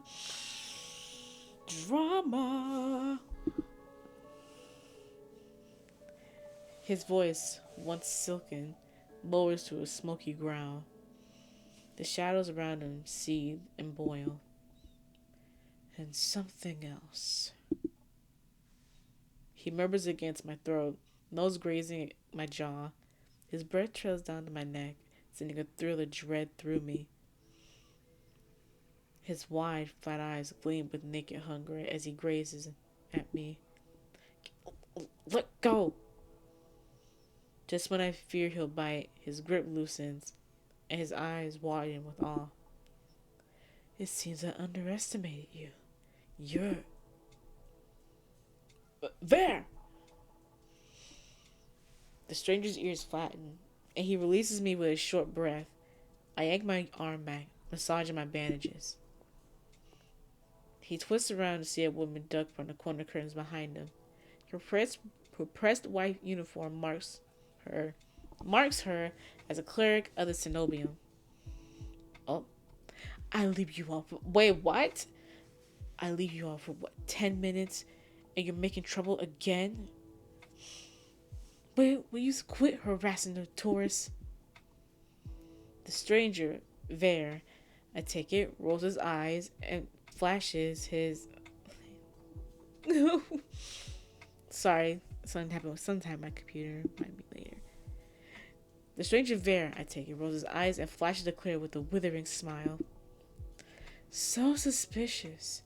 Can't you see this is a friend of mine? A friend? A natural liar. He grins at me, and his tail swishes coyly. The woman purses her lips at me, clearly unconceived. I open my mouth to correct him, but Vera cuts in. I was graciously offering my dear friend some free advice. Though his voice remains light and cheerful, his expression darkens. Danger's drawn to you like a moth to a flame. It will always find you given time. Interesting. The woman clucks her tongue as though she's heard this recital 100 or 2 times. Word to the wise, don't take free investment from lazy foxes lounging in the streets. This crook will sell water to a drowning man for the sheer enjoyment of it. Okay, rude? Very rude. Fuck off. She shrugs off a wilting look from there. Oh, please. Any friend of yours knows it's true. Now hold still. Ver rises gravely at her approach. He pushes his hair aside so it drapes over one shoulder, exposing a long line around his neck. And suddenly, it's onto me that the jingling I heard earlier wasn't coming from his harness, but a heavy iron chain wound around a hitching post and padlock to the back of the collar. Jeez. A woman produces a crowded key ring from her pocket. She rifles through a dozen identical keys before selecting one and slotting into the lock. Come on, unless your friend's tagging along on a mercy little soulless hunt. They're hunting for souls inside a city? Words momentarily failed me. The cleric regards me with a polite, if tight smile before marching down the stairs. Ver lingers. He stretches his arm over his head with a yawn, and I try not to stare at the way his stomach flies when he arches his back. Hey, yo! Your little secret's safe with me. Try not to get yourself killed. Wait, what? Ver hops off the stoop and bounds after the woman. His tail swings merrily, as though he hadn't just lied and threatened me. Did you try that thing I mentioned, the Leviathan knot? That the one where you take 3 fingers and... Actually, don't tell me. Knowing you is probably disgusting. Vera's airy laughter echoes down the street. Good lord. It's only after he and the cleric have vanished from sight that I realize I'm still missing something. Wait. Reflectively, I shove my hand to my pocket and find it. The room key. Yay! I raise it to the light. Sure enough, it's my key. The realization is hardly comforting. I don't know what Vera's game was, or what he wanted from me. All I know for certain is that Cenobium saw fit to leash him. A fate I could share if that was what his vague warning meant. I let my eyes drift skyward, past the lanterns gently swaying in the breeze to the Cenobium faintly visible through the haze. Just one glimpse is all I need, that I could put all this behind me. This time, the key goes into my coin purse for safekeeping. Good call. No? It's what? It's easy enough to follow the winding streets, climbing uphill towards the distant tower. Hours later, legs aching, sweat being on my forehead, I finally find what I'm searching for. We're just here? What?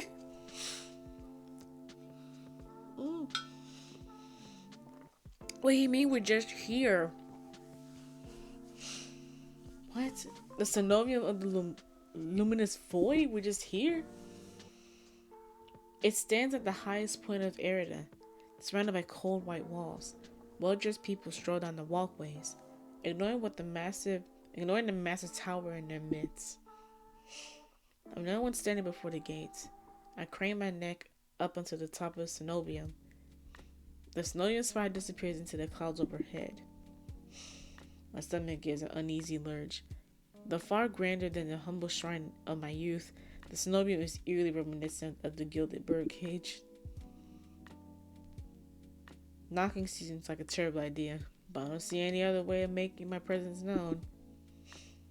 I'm halfway up the steps when something moves in my peripheral vision. Oh! A shadowy figure crouches beneath one of the white walls. They reach out and tug on the vine, as if testing its strength. Oi! You there! The shadow vanishes as quickly as I spotted it, and a gaunt-faced man in a crisp charcoal uniform marches up the steps towards me. Ugh, another tourist.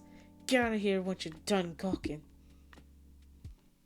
A dismissive wave accompanies his equally dismissive words, and he turns without even waiting for my response.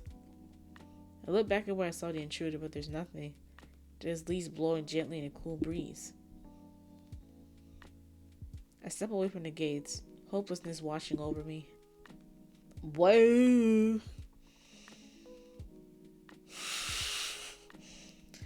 Hello? What the fuck? A whisper coats the back of my ear, hot and syrupy. Ew. I jerk away but find no one beside me. Instead, halfway down the staircase, I spot a girl peering up at me. She's barefoot, draped in several layers of worn, moth-eaten clothing. Peculiar metal jewelry hangs over her face and jingles with each slight movement. Her eyes are the most striking feature. They shine in scorching unnatural crimson. It feels like staring into the sun, and yet I'm strangely captivated by her. She tilts her head, the tinkling metal of riding the wind. Do you need help? What the heck is going on?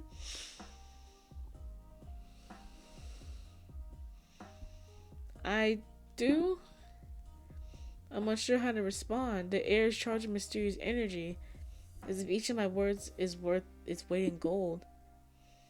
On the off chance she can help me, I might as well be somewhat truthful.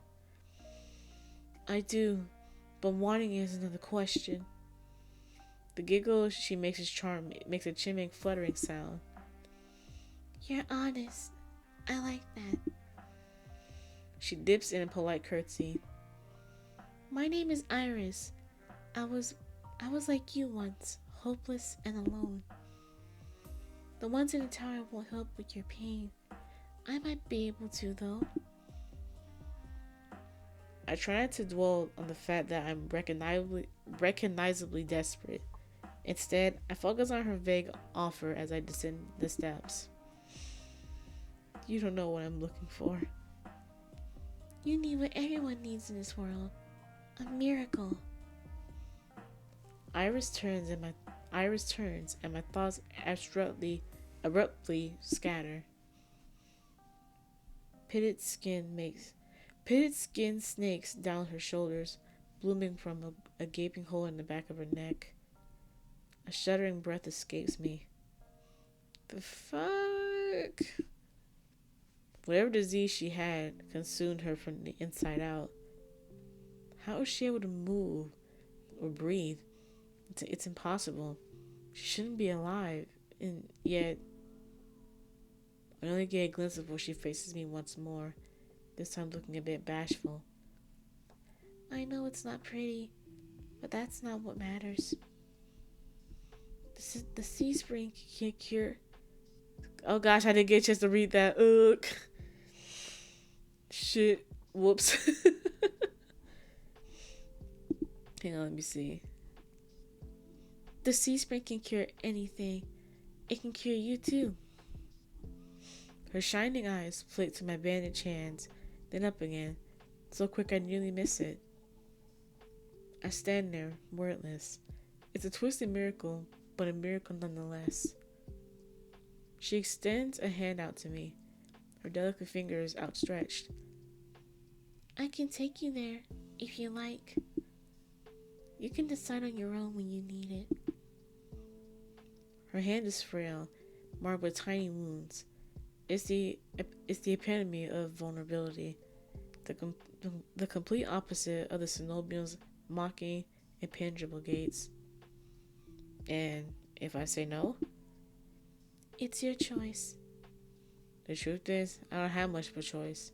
Not right now, not right now at least. I wonder if Iris knows that somehow. If there's any hope of finding a cure, I need to follow every lead, including seeing this sea spring for myself. I cautiously slide my hand into hers. Her skin is ice cold through my bandages. Okay. We descend from the higher streets, abandoning their gilded decadence as we cross the river. The wet, derelict districts hold more familiarity for me. However, Iris leads me further still, until I met with an ultra-familiar sight. My gut lurches when I face the open horizon. The sea spring is straight ahead. Arid outskirts are hardly recognizable in daylight. The venture beyond city walls is a gamble I wasn't prepared to take so soon. I shake my head and pull away from Iris. I'm not leaving the city. She circles in front of me with a placating gesture. Don't be scared. I promise you it's all right. You're safe inside the city as outside of it. And this stretch before you is the safest of all. She casts a wistful gaze over the weights, as if admiring something beyond the vista. This region belongs to Ace. Some call him a gang leader, but he's much more than that. It's difficult to string my thoughts together. Only a fool will leave the city. My primal instinct tells me that Iris isn't lying. She twirls around with another curtsy, drewly twinkling playfully in the sunlight. Her dull eyes soften with a smile. As I said, it's your choice. Thank you for coming this far. I hope we meet again, Coco. I blink and she's gone.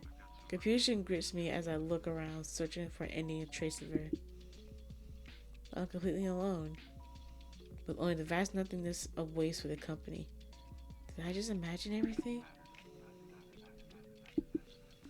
No. That whole encounter was real.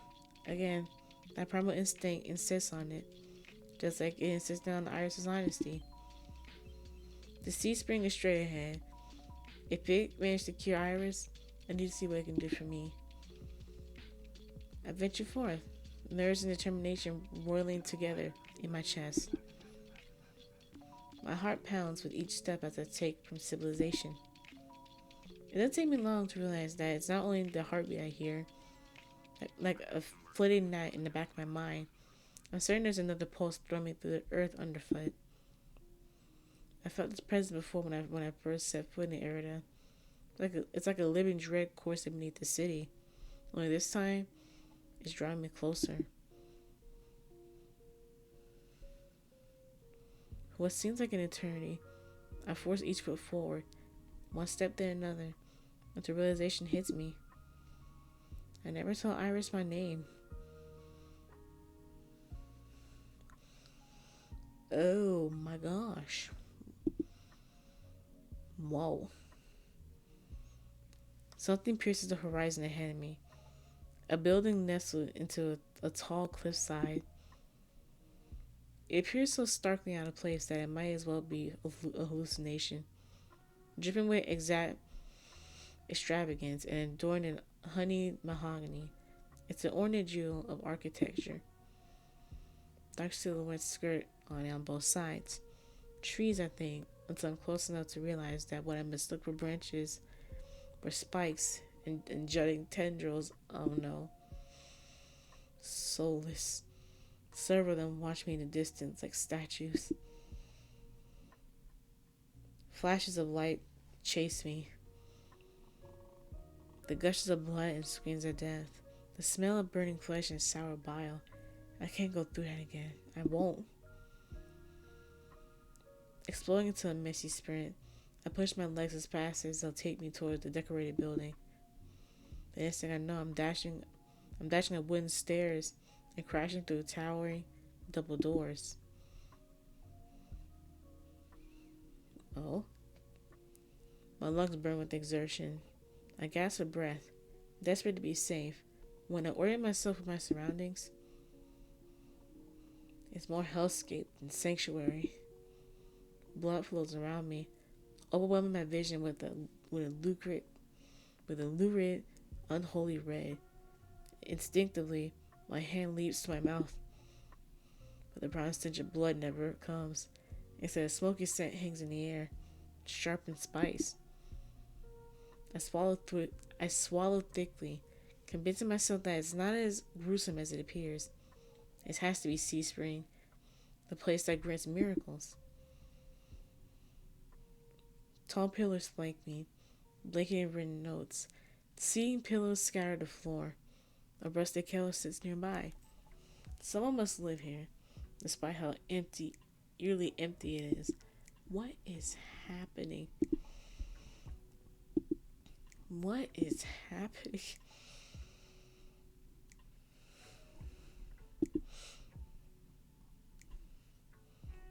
I approach the paper-covered pillars. Maybe something here can tell me more. I reach for... Ooh.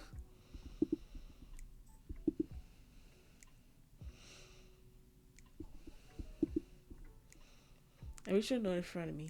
It reads, "Dear Mother, don't cry for me. I'm sorry I didn't say goodbye, but we'll meet again at another life. I love you very much. P.S. If you see me, never speak to me again." Oh gosh. Written in perfect cursive. I've never seen such beautiful handwriting. Before I ponder further, a sharp chill runs down my spine. Something's watching me. I quickly set the note back, my eyes darting around the wooden deck, but still empty. Pardon? Finally, I look towards the sea spring. The stillness hides something deeper. Something wrong. Familiar. Hey! What? I spin around. It comes face to face with a pack of soulless. Oh no! Goo! They and ground, tendrils and spikes played threateningly. All different sizes, beaches sharing one identical trait, glowing crimson eyes. I tried to back away, but my heel teeters over the sea spring. I'm concerned. Watch your step. It's deeper than it looks. That voice again. At the sound of it, the soulless freeze, their snarls quieting. Who? Huh? Huh? I search for the voice source and find it above me, lounging in the rafters. Oh, I almost forgot about you, other husband. Oh my god, I forgot about you. Hey. Hi. Hi. You look lost, little sparrow. Hi. Sup? His gaze is a violent crimson, one that sears through me, leaves me feeling raw and exposed. They're the same eyes I've seen over and over. First with Iris, now the soul is circling me, all bound by the sea spring's blood red. And the shroud of darkness behind him, shaped like massive tentacles. Tentacles? Coil around the wooden beams. I can't focus. The soul's growls ring in my ears. They're not advancing. But that could change at any second. Pain rises in my throat as I struggle to track them. Hey! Eyes on me. Oh!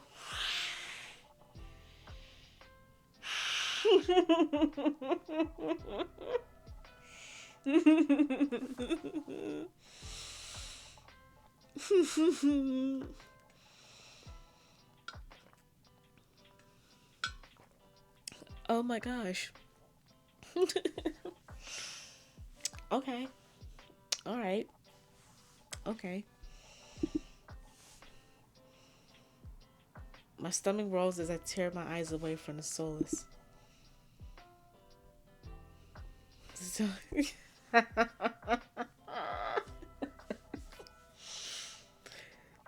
Don't ignore someone who's talking to you. It's not polite. Oh my god. For a moment, anger knocks my fear aside. Who is this bastard?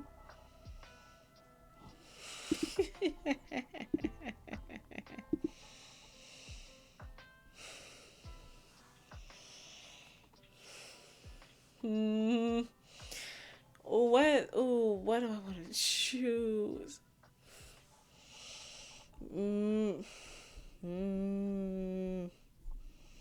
Yeah. Yeah.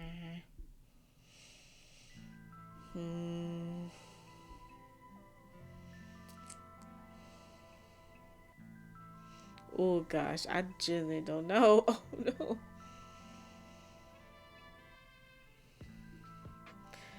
I'll play along. I'm distracted. Kind of distracted, but the soul is about to maul me. Name change.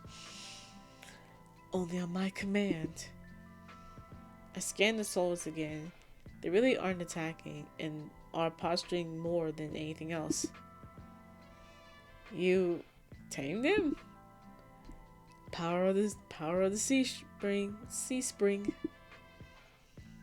They're hungry, so they might bite. You could give me a reason to stop them. How about I didn't do anything wrong? Trespassing. And that's punishable by death? He gives a not comical shrug. Ooh, Expecting mercy was your first mistake. Oh my gosh, man. Man, oh man, oh man, oh man, oh man, oh man. Oh man, man. My voice stops in my throat. This bastard's terse coolness is both infuriating and terrifying. I rack my brain for a way to defuse the situation. Gosh.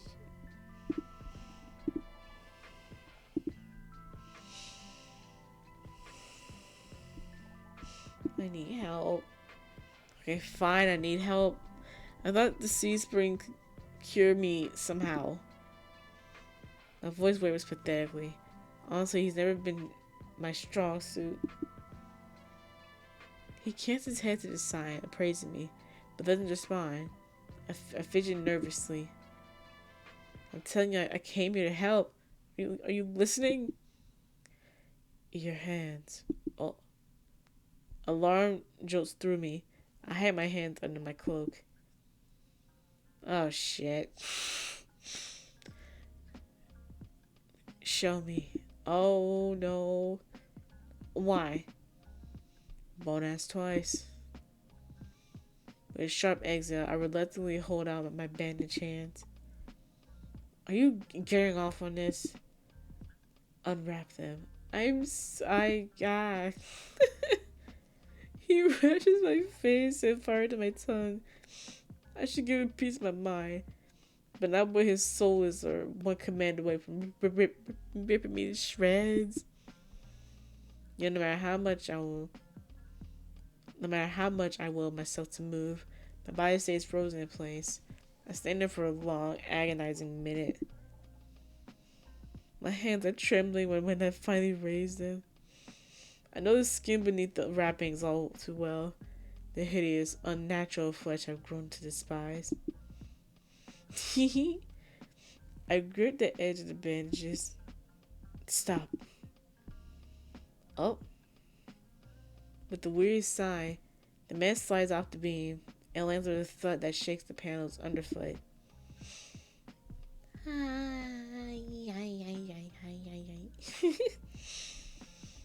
He's a monster, tall and imposing, but a presence that commands the room like gravity.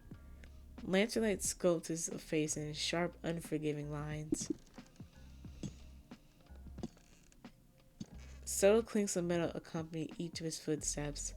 The closer he gets to me, the faster my heart itches. What does he want? Is he going to kill me? I step backwards. I find nothing to set my foot on. I forgot my back was to the sea spray. I fall right behind before a warm hand catches my lower back. Aw, oh, dang it. I'm hovering above the sea spring, the scent of smoke and leather enveloping me.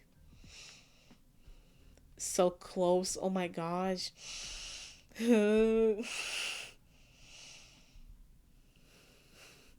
Blazing eyes bore into mine. Told you to watch your step. I'm too stunned to muster a response. Like I weigh nothing. He guides me back to solid ground. Following a subtle gesture from his fingers, the souls around us disperse and relax. The shift in their demeanor is so abrupt it gives me whiplash. The enormous tentacles are no longer in the raptors. Though not a doubt I saw them at all.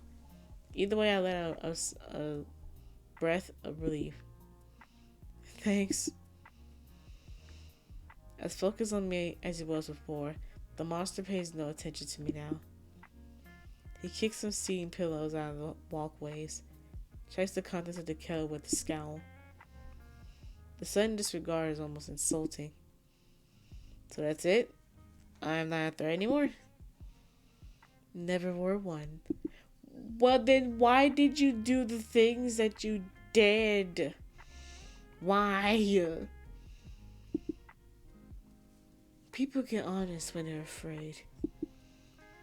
Oh my gosh, sir. I can't believe this behavior. Man. In other words, he was messing with me. I drag a hand over my face, exhausted by the fact that this is the second time a monster has provoked me today. You're Ace, aren't you?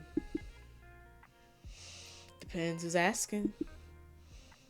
One of your friends told me this was your territory.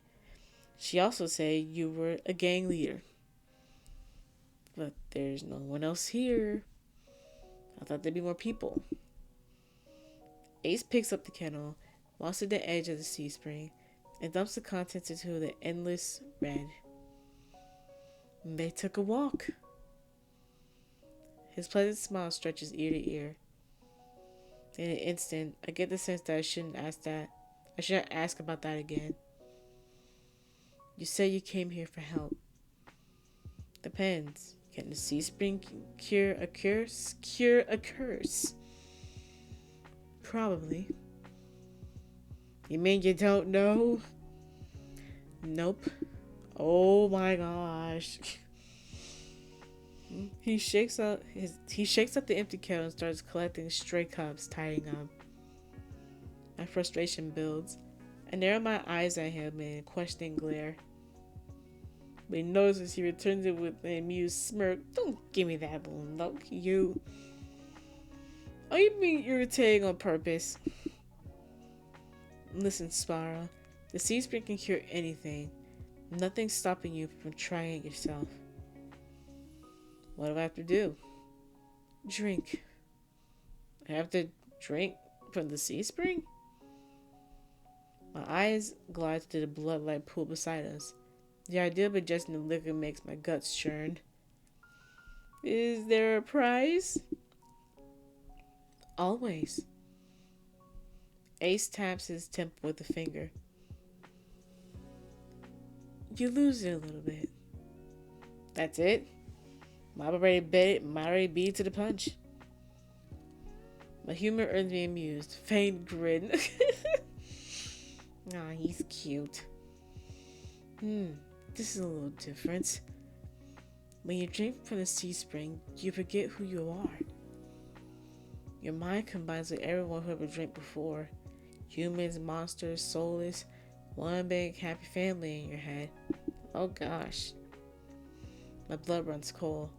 I've heard of these before. Group minds.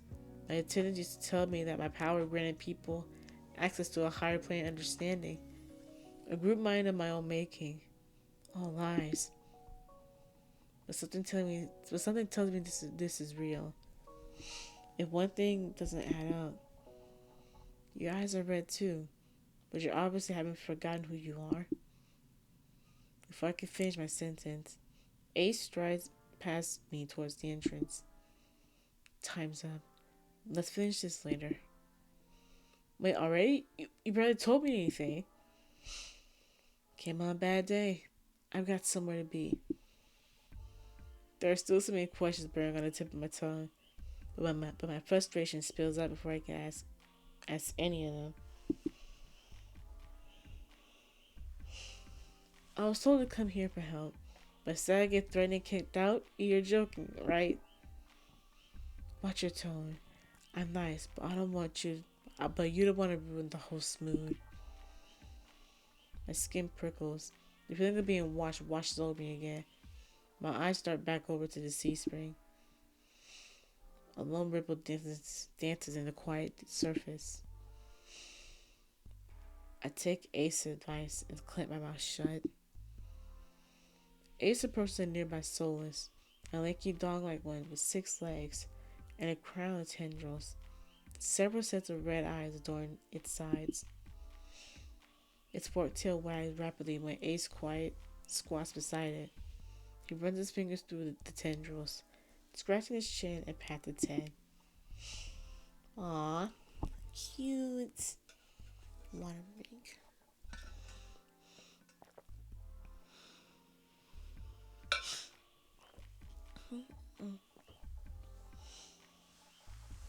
The affection he holds for Soul is painfully clear. I dip my eyes away, my stomach fluttering at the tender sight. It's gentle and dark out, so this pretty girl will guide you back. Following a short whistle from Ace's lips, it trots over to the entrance obediently, tail swaying. I watch the soulless warily. Pretty's not a word I would use to describe it, and the idea of protecting me sounds absurd. If I decide to drink, how do I find you? Find someone with eyes like mine. They'll point you in the right direction. But think it over. Once you drink, you can't go back. It's a lot to process, but I give a small nod. At least I know I have another option for a cure, as disturbing as it may be. I follow the soulless at a measured distance. I'm watching let the giant doors open with ease. When I'm about to cross the threshold, I sneak one last glance behind me. My heart skips when I meet Ace's eyes. I'm about to snap my head away, but he just flashes me with an easy smile. Till next time, Sparrow. I'll buy you a drink for scaring you. I don't trust myself to do anything but respond with another curt nod.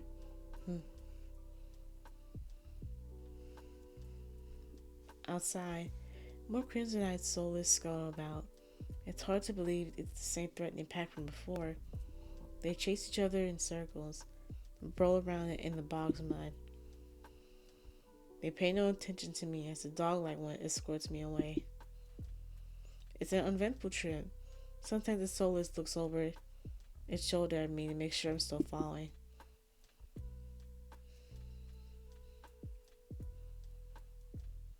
Dusk darkens the sky by the time we reach the city.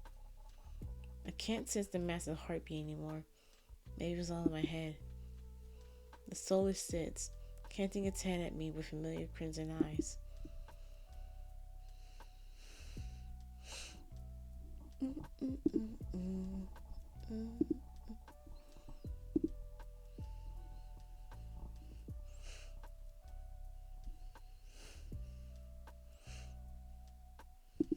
Pet.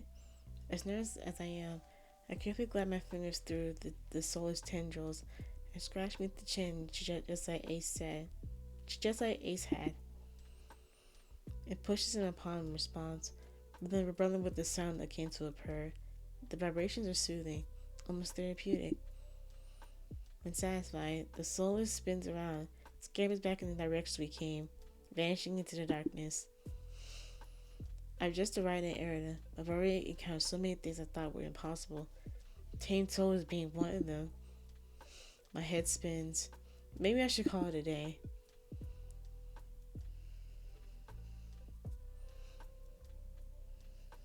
Nightfall creeps across the streets of Arida. The city, labyrinth even in daytime, has now become a warren of treacherous alleyways. The streets are completely deserted. If I had been here earlier, I would have thought this part of the city had been abandoned. My steps slow when I hear a rustling in the dark.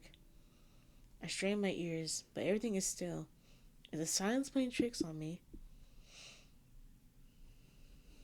Hey, I'm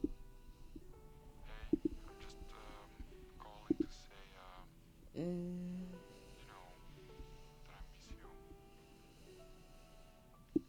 Something's wrong. The fine hairs on the back of my spine prickle. The friction of discomfort running down my spine. Something's wrong. My eyes dart from one side of the street to the other, searching for movement. The shadows are as deep as dark and pools of ink. I can't stay here. I need to reach a busy part of the street. Drawing my cloak tighter around my body, I hurry. But I keep my eyes sharp and listen intently. There's only the sound of my own footsteps. As the movements pass and nothing happens, I begin to wonder if I really did imagine that noise. I turn the next corner, and my thoughts come screaming. Screaming to a halt. My head spins, the world burning as adrenaline rushes through my veins. Only one thing is clear as amidst the haze. Oh no, the soul is that attacked the caravan. It's crouched over a dark, indistinct shape, a body. A garland of intestines spill from pallid flesh. Blood grouts the cobblestones. Oh dear. Holding my breath, I take a step backward. When the wet slurping sounds don't abate, I take another and another. Then a shard of glass crunches over my heel. The world slows to a crawl as the soul raises its head, blood dripping from its tendrils. Every second, one of its bulging eyes fixed unblinkingly on me. It's really here. It's come back for me. Yeah, I just run. I'm up like a shot, right for my life through the darkened streets. Woo! Yep, that got me. Oof. Behind me, a piercing bass splits in the distance. A heavy footfall pounds after me. My heart thunders in my chest. I take turns at random trying to lose the souls in the maze of the streets. I can't seem to shake it. I can hear its breathing. Now. A wet, fluttering brass glowing closer and closer. The same claws that sever my arms swipe out. A duck saved by pure reflex and skated around a corner, only to freeze. A wall twice as high bars my way. A dead end. Behind me, a soulless looms. It's enormous, taking up nearly the entire width of the alleyway. Its long, claw-tipped limbs give it the advantage of reach. Like, alright, girl. Alright, girl. As the soulless prowls closer, my eyes dart from side to side, looking for an escape. The soulless is blocking an obvious way out, but right behind me there's a rickety door that must lead into the adjoining building. If I can get inside, the soulless size will hinder my attempt to pursue me. Yeah, I whirl, grabbing at the handle. It turns completely, the hinges creaking as I push, and I feel a flash of hope before a weight hits the floor from the other side and slams shut. The click of the lock is grimly final. In this wretched world, few people will stick their neck out and help out their own flesh and blood, never mind a stranger. The soul gives a rasping hiss. It's the only warning I get before it lunges for me with a flash of claws. I hurl myself to the side, but the slick cobblestones betray me. I fall sprawling over the fight through the rough stone. Oh no. As the soul looms over me, I scramble away from it until my back hits the wall. There's nowhere left to go. It descends on me for the kill. But the impact never comes.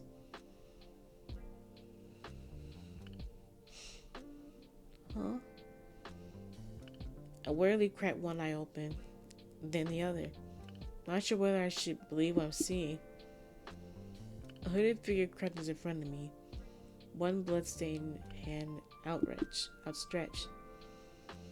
Oh, hello. It's you. Moonlight silvers the edge of their studio's stiletto knife. Their face and hands are splattered with blood and soulless.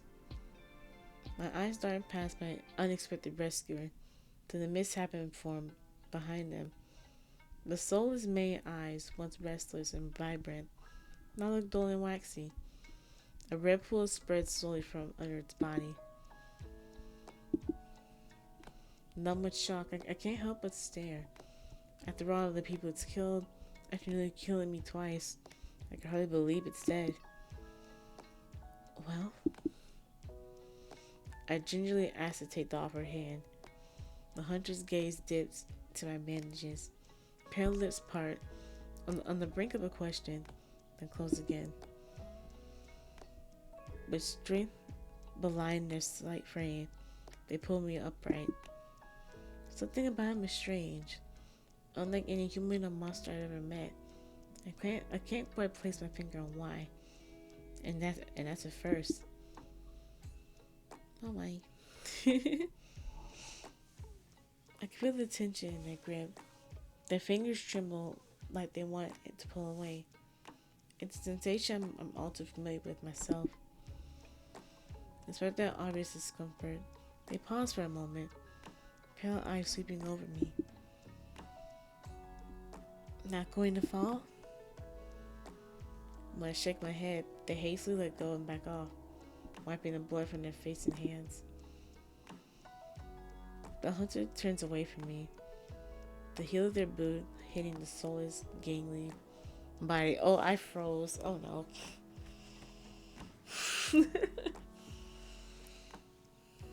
Oh dear.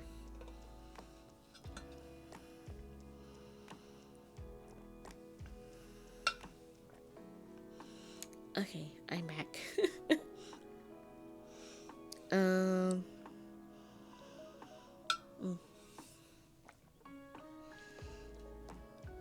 Okay, chat. I'm going to save it here. It's a very good demo so far, but I'm going to save it here. And I am going to take a few minute long break to stretch and get a little bit of snacks in me and stuff like that. Okay, so yeah, Put this, save it here, and yep, save it there. And yeah, I shall be RB, and we'll take a few minute break. Okay, later, chat. Bye.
am back. Okay, let me see. We are going to switch games. 1 second.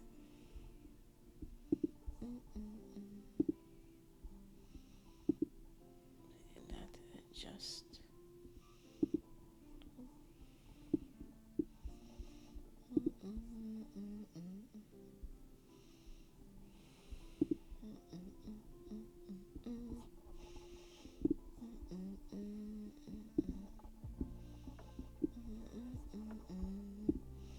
One second.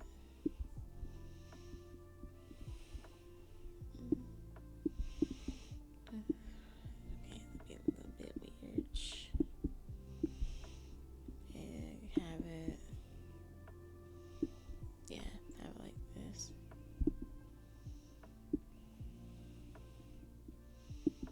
Yeah. Yeah. Okay. There we go. Okay. I played this sort of recently off stream, some time ago. And I'm very much looking forward to playing this. Let's start. And we downloaded it. I think this does have music in it. I think this does have music in it if I vaguely remember. Methinks. Support the official release. We did. A few quick instructions. Text in this color represents the protagonist's narration and observations. Text in parentheses show their thoughts and appears in this color. Remember to adjust the game volume and stuff to make sure it's louder. Enjoy the game. What are my pronouns? She, her. My name.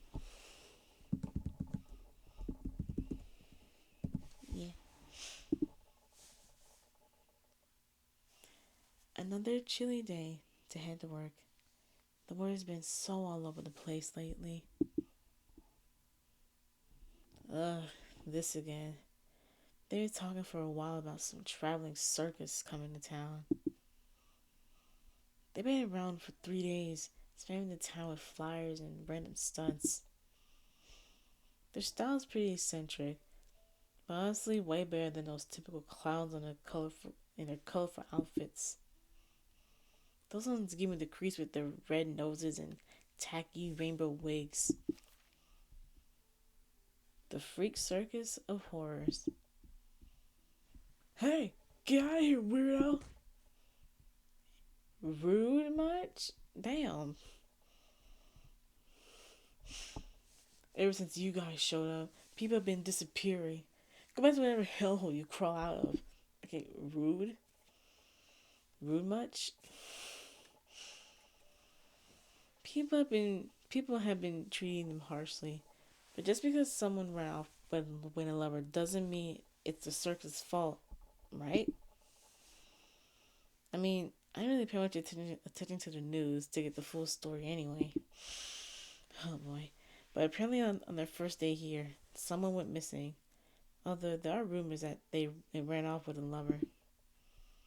I'm talking to you, freak. Get out of our town!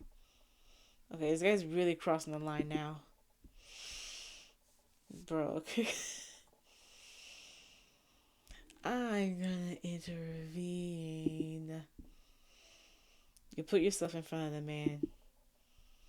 Alright, that's enough. There's no need to get violent. He's just doing his job. Working for the devil, maybe.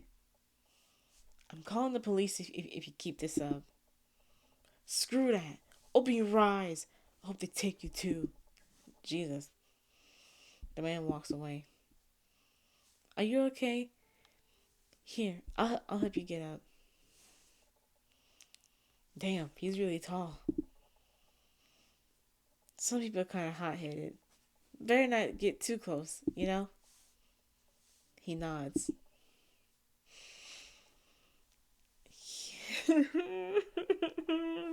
Oh, that's my baby. Okay. Offer bandage. Here, I've got a bandage. Take it. But if it still feels bad, you should see a doctor. He walks up and takes the bandage while slowly tilts his head, watching you. He seems excited about it. So silent. Well, I gotta go or I'll be late. Take care, okay? You step back and give a small wave before heading on your way. Hello. You got here just in time. It's busier than usual with the cold. Start as soon as you can. Carol's running late, and I've been covering for her. The orders are right on the counter. Please take them to the tables. You covered her? You covered the whole ship? Is she okay? I couldn't reach her. Maybe she's not feeling well. Got it. I'll get started. Sure. Thanks. Okay. Drinks. Click on the tables to deliver orders. Alright.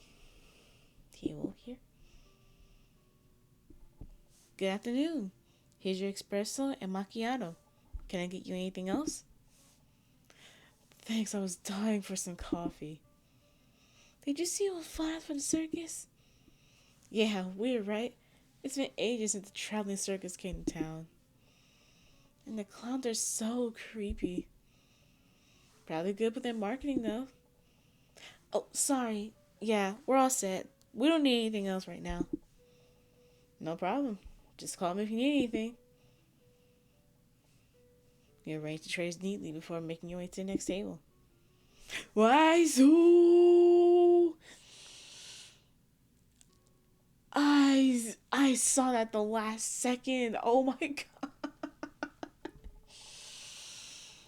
Oh my god.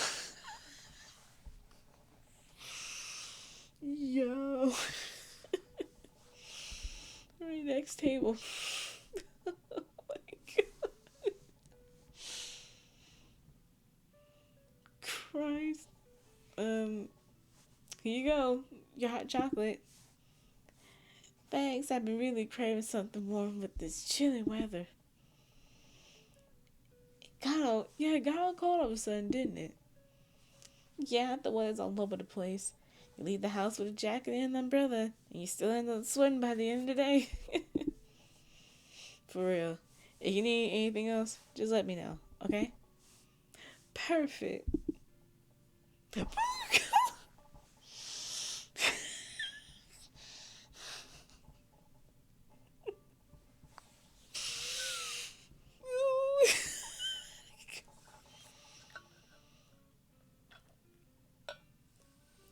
Bestie, we don't see that. The fuck you mean we don't see that? Okay. The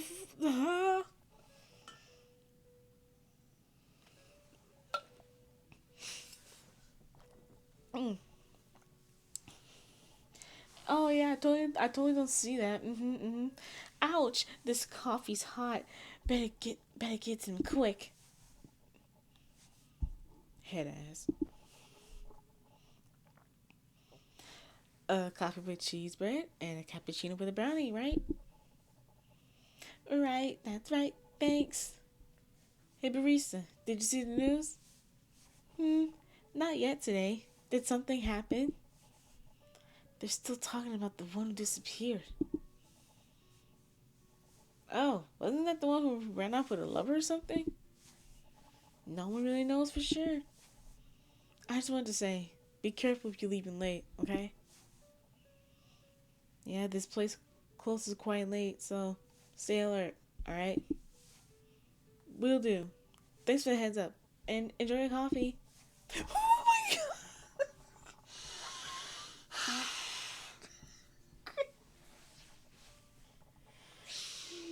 Oh my god, yeah, we okay, still what is not clicking in our MC's head right now?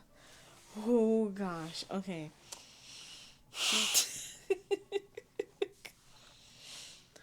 It's really sweet of them to care. Maybe I should start keeping an eye on the news sometimes. Ugh. Ugh. I'm sick of ripping those flyers out my window. Don't let anyone hand them out in here. I'm with you, boss. Ooh. And when you have a minute, go around and pick up the ones scattered around. Got it. Some people are being kind of rude to the circus folks, don't you think? The way they act freaks me people out. Best keep them away. Bad for business. Understood, boss. Okay. Getting these flyers. La-di-da. Getting these flyers. La-di-da. Getting these flyers. The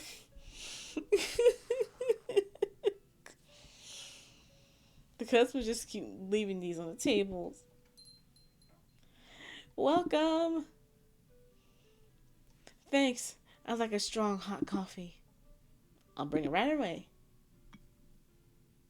Oh. Oh no. Oh no. Oh no. Oh no. Ahem. Here's your coffee. Thanks. It's really cold outside. What's with those flyers? Oh, someone was handing them out. I had to pick them all up. How rude to do that in a place of business, right? Yeah, creates more work for everyone else. If you want, I can take them from you. I'll toss them out when I leave. No big deal. I was against that paper for recycling anyway. Really? In that case, that's better than just throwing them away. Thanks. No problem, dear.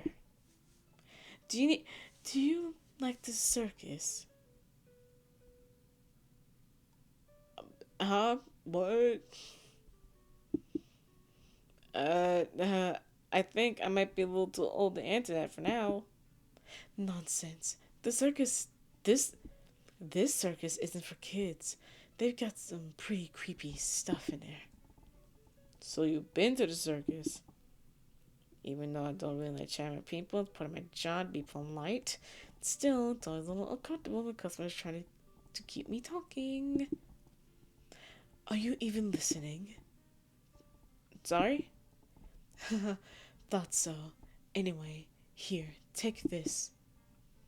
Go on, check it out. Check it out. And then try telling me it didn't give you the chills. Pink ticket chat. Pink. Oh, no, I can't accept something like that. Don't worry, I already went. I was thinking of going again, but I'll be leaving town soon. Keep it or sell it if you want.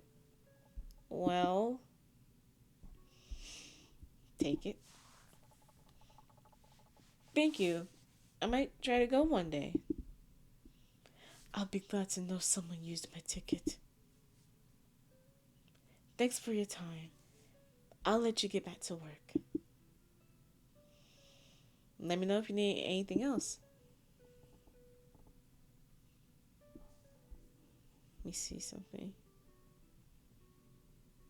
Hang on, let me see. Let me adjust the volume a bit.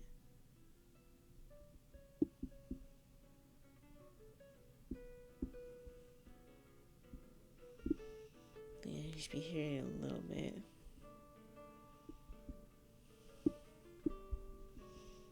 This. That. Okay. Alright, return. Alright. Okay. As soon as the last customers leave, close everything up and clean the place. We're closing early today. Did something happen? I have an unexpected appointment.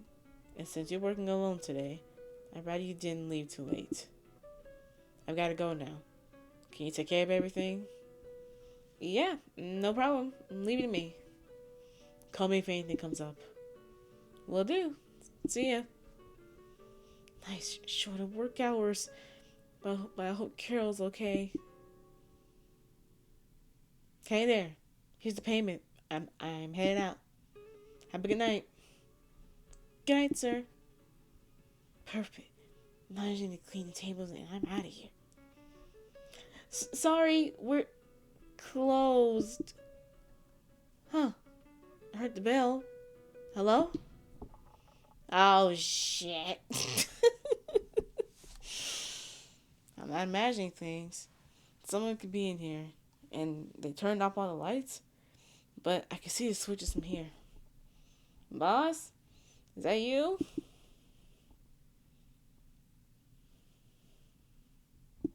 No. I knew it. Right, right. Calm down. I'm overthinking this. I'll just go around the counter and turn it back on. I can't shake the feeling that I'm being watched. Okay, first I'll take a small kitchen knife. This makes me feel a bit safer. Now,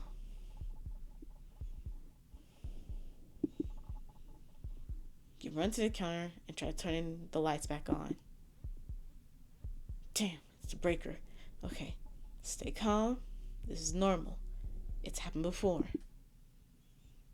You open the panel and reset the breaker. Phew, it was all in my head.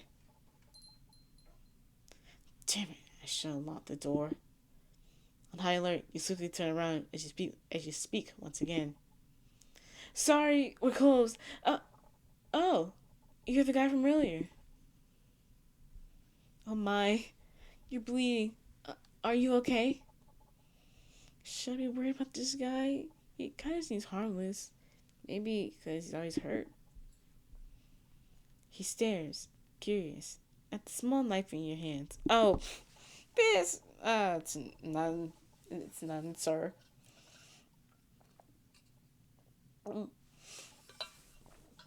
Ahem. Excuse me. You smell awkwardly and put the knife away. Sorry. Well.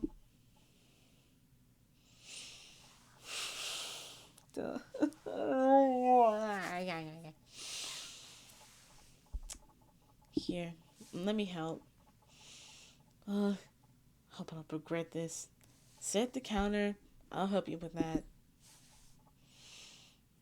What a weird mask.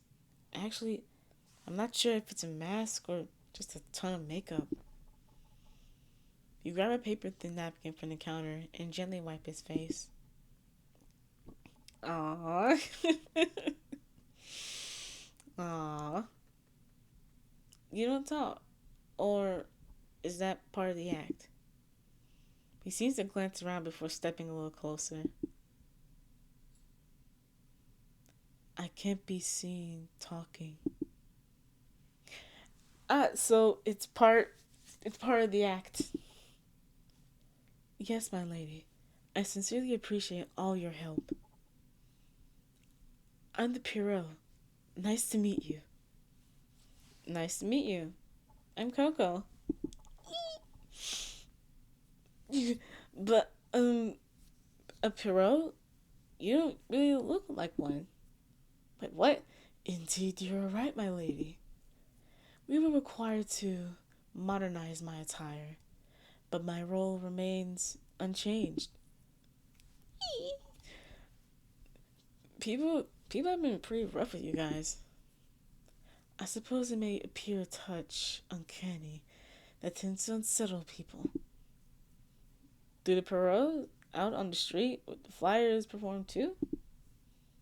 Indeed, the circus has but a small cast. We both perform and hand out flyers. Though I must his face. Though I must say, I am only Pierrot. I'm the only Pierrot, my lady. The others are jesters and harlequins.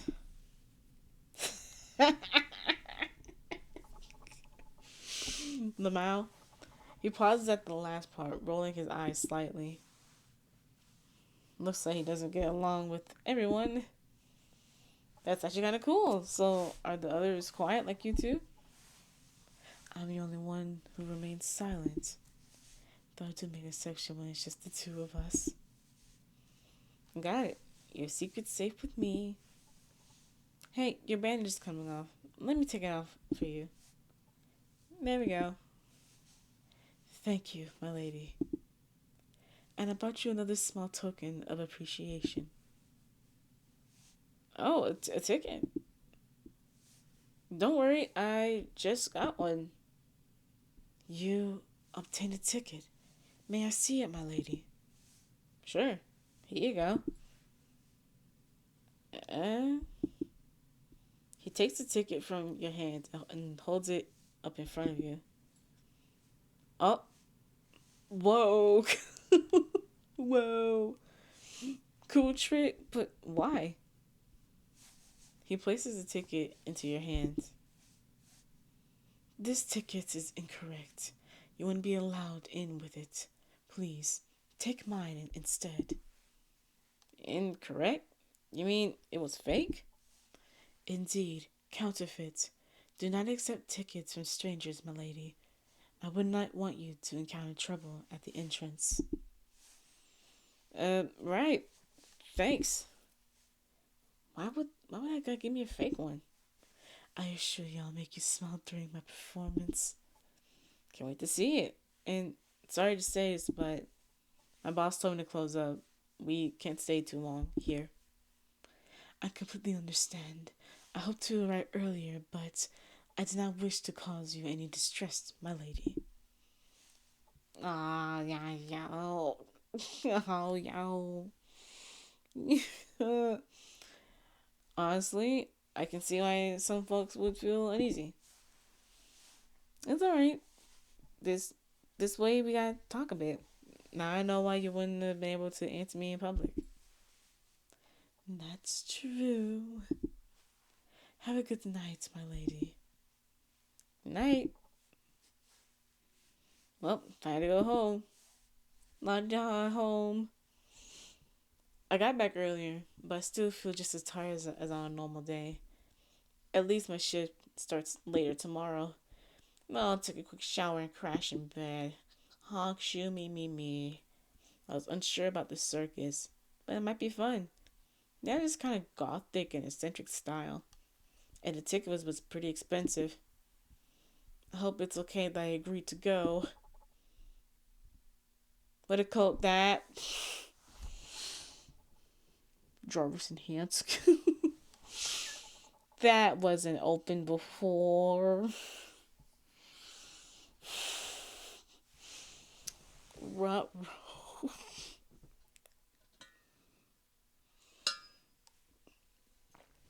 That wasn't open before.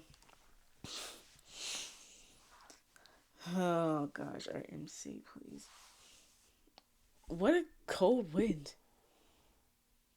Much better. So sleepy. I'll just watch a bit of TV until I fall asleep. Honk, shoot, me. Honk, shoot, me. Oh, God. I knew it. Oh, no. Oh, my lady, you are even more beautiful in your sleep. There's the yonder rain I was waiting for. So fragile, so defenseless. You don't even know me, but I know everything about you. Every step you take, your routines, your preferences, even the way your brow furrows when you are confused or afraid. Ah, utterly adorable. I knew the moment I saw you, today. It was the glance, but something inside me ignited, and now there is no turning back. There is nowhere left to run.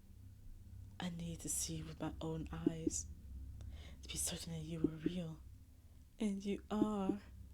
You must be mine. You will be mine.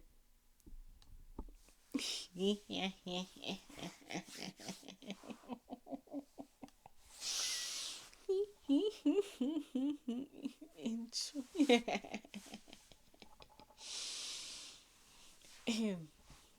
Alright, I'm locking in. I'm locking in. I'm locking in. I'm locking in. Locking in. Locking in. Locking in. Yes.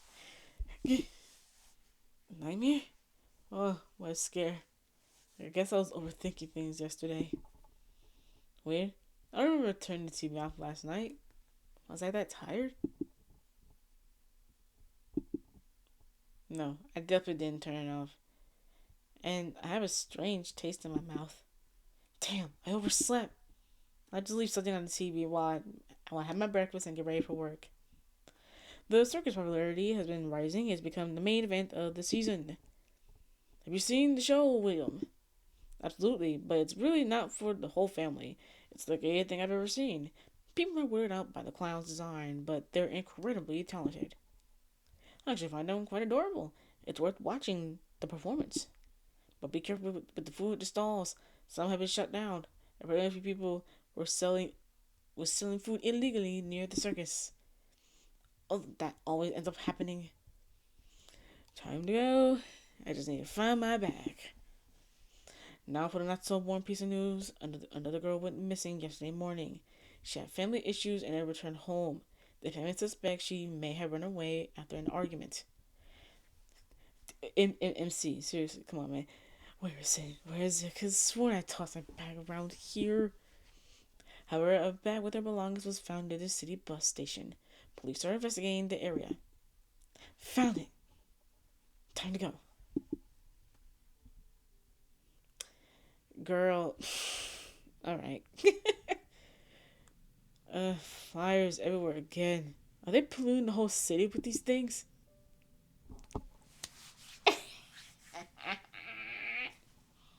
I know who you is. I know who you is. Care to visit the circus? I bet you'd be surprised. Here, take a flyer. No thanks. I already got a ticket. Oh, wonderful. You got one. Was it a pink one then? He started following me. I should have stayed quiet. It was red, actually. He stops in front of you, blocking your way. I'm blushing a bit. A red one. Uh. Yeah. Oh gosh, I forgot about my old saves. Well, okay, so this is I forgot about my old saves. Teehee.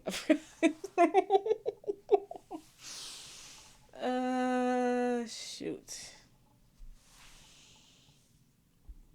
I like look, look, bro. Excuse me. I don't want to be late. He let you through, but he keeps following you. A red one, huh? So the Perot gave it to you. Interesting. I'm the Harlequin, ma'am. Yeah, yeah, I know who you are. I know who you are, sir. Ah, I've got an idea. How about we trade? I give you mine, and you give me that red one. What difference does it make? Why are there different colors? Oh, hi. Hi, Perot. Hello. Oh my. Speak of the devil. No shit, guys. The Perot snatches the green ticket from Harlequin's hand. Sigh. Do I just walk this kind of act? I better slip away quietly. Such a shame you don't have a voice, huh, Perot? Guess you can't say all those nasty things you were thinking. Just wait till the jester hears about this. Oh my god. You take small steps, slowly backing away. Once you're in a safe distance from their argument, you pick up the pace and head to work. Made it time. Phew. Boss, I bought the keys. He's talking to a cop? Just leave the keys on the counter. I'll talk to you in a sec. What happened this time? The store looks fine. Doesn't seem like it wasn't broken into. Did the thing happen to Carol? Alright, Was it hassle closing the store last night? No, it was fine. What happened? Well, Carol didn't come home last night. Looks like she ran away. She ran away? She had issues with her family, yeah, but running away like that? That's weird. She didn't show any signs she'd do something like this. She must have had reasons. If she shows up here, we're supposed to notify the police. Carol's probably not in a good state of mind.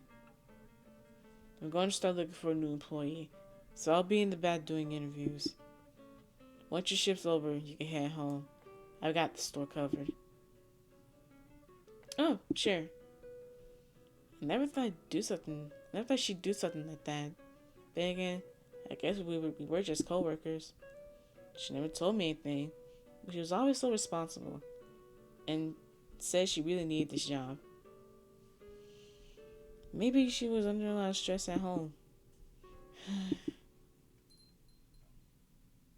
Good morning. It's you again. Want something to drink, Puro? He nods and points at a milkshake. Milkshake? Isn't it a bit cold for that? Alright, have a seat. I'll bring it to your table. He nods again and walks away from the counter. Coco, did you buy anything? Yeah, a milkshake. Good. Don't want those guys hanging around here without buying anything. Let them know we don't allow flyering inside. Got it. Don't fuck.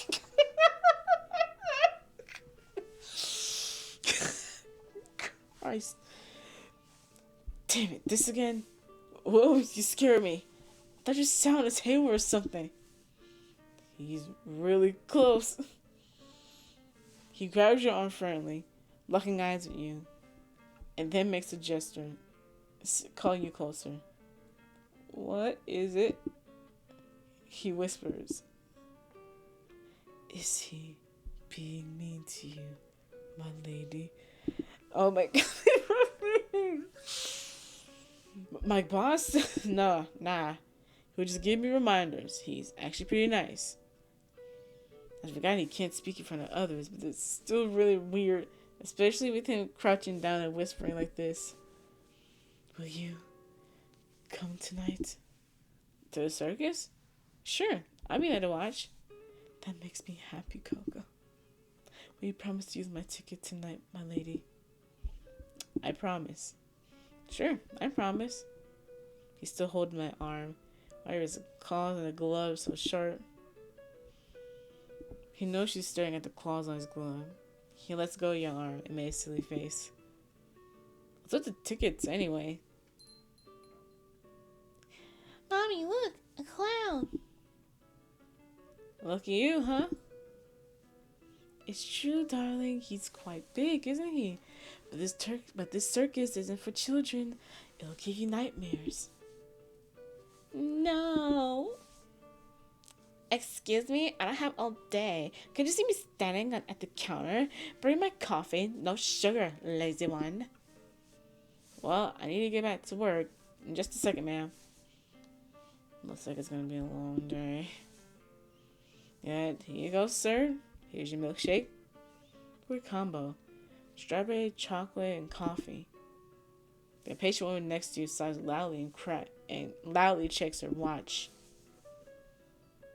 What's this coming up, ma'am? Pearl carefully places the money in your hand along with a small chocolate bar. Oh, it's a tip for me. Thanks.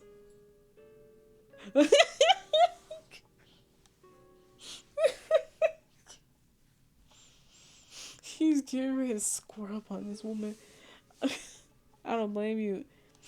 He quickly nods and waves goodbye. As he turns around, you notice him staring at the grumpy woman before walking away. Oh, too bad. I was curious to see if he's going to take out the mask to drink that. This guy. I've been running into him a lot since yesterday. I think he's kind of... I'm just being me. Yeah, I guess that's a good way to put it. It's kind of cute how he always shows up and brings me little gifts. Sorry for the wait.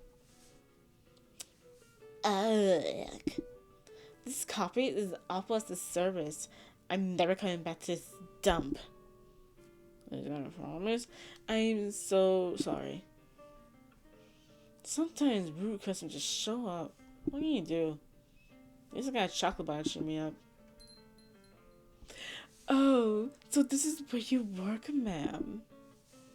Hey. He followed me too. Great. Good afternoon. Want something to drink? Of course. I'll take an iced coffee. I'll get it. I'll get it ready. He leans over the counter, watching you as you make the coffee. So, are you finally gonna accept my ticket? No, I already have one, and I promised I'd use it. You sure? It'd be so much more fun if you used mine. Why? That's a secret. These two. Here's your iced coffee. Alright. In that case, a little something for you. I'd love for you to wear it. Here, let me put it on. Oh, okay. Alright. He steps closer and gently pins the pin on your shirt collar. He's not as tall as Perot, but still, he has to lean in quite a bit to reach. Hands. You hear the claw of his glove clink softly against the metal of the pin as he gives it a tap, chuckling under his breath in a low tone. I'm going to take you from him. Pardon? Oh, guys! You'll see. Anyway, here's the here's the payment. See you tonight, ma'am. Make sure you don't miss my show, alright? Hey! Take me from him. What is this? Are they playing this type of game with me? I can't stop they're teasing me, trying to put me into something else. Oh my gosh.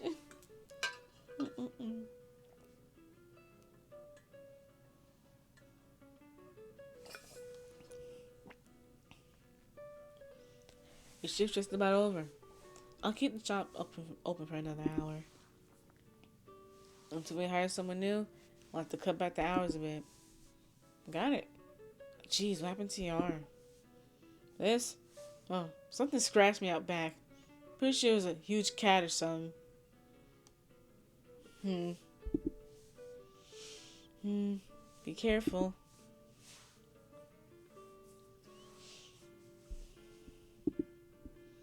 Did you clean already? Yeah, nothing serious. Still, those are some pretty big claws for a stray cat, huh? You see the size of that thing? You wouldn't think it's weird. Anyway, I gotta go. I don't want to be late. I'm heading to the circus tonight. Sounds fun. Tell me how it was later. Maybe I'll check it out sometime. Sure. See you later. Oh boy. Oh boy. I'm not really in the crowded places. But things look pretty lively here. There's a food fair right at the entrance to the big top. Hi, you. Oh boy, okay. Hello there, visitor. May I punch your ticket? Sure, here it is. Oh, a special ticket. Be sure to keep it safe, alright? You'll need to show it at the attractions. Alright, but what's a special ticket? You've got front row seats. Nice, thanks. Enjoy the show. So that's how it works. Box office tickets are all yellow. I can see a few black ones too, but no pink, green, or even red ones like mine. All right, let's see what we got here. There's a pink and black tent over that way, a green and purple one, and Pearl's red tent. Looks like the show isn't on yet. I could visit another one in the meantime.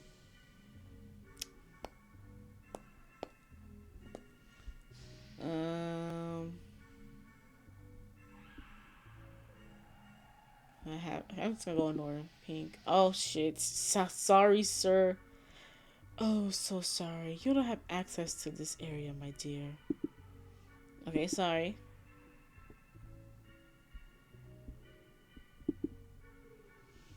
The jester. Looks like the show already happened. Maybe there'll be another one later. Okay, green, baby. Oh, it's already started. Oh god, it's not good. Hi. Good evening, my dear monsters. Enjoy my show. Far from everything, where God's eyes cannot reach, the monsters lived. Forgotten, hungry, silent. Until the man appeared, he raised a tent upon the dead earth and made a deal. Wait for me, hazel creatures, and I will feed you. How wonderful, thought the monsters, and so they obeyed. And the man brought more men and more. They laughed at the monsters. They applauded their pain. What if I charged others to watch? The crowd loved it. But the man wanted more, always more, so he began to feed them less. This way they'll be weak, harmless. He laughed while the monsters rotted in their cages, swallowed by the dark. And then they thought, what if we become human? We could eat as much as we want. No one will hurt us ever again. And on a moonless night, when the sky seemed dead, the monsters realized there was an angel among them. The monsters realized there was an angel among them. I can feed you, grow strong, become human, and build a home for us.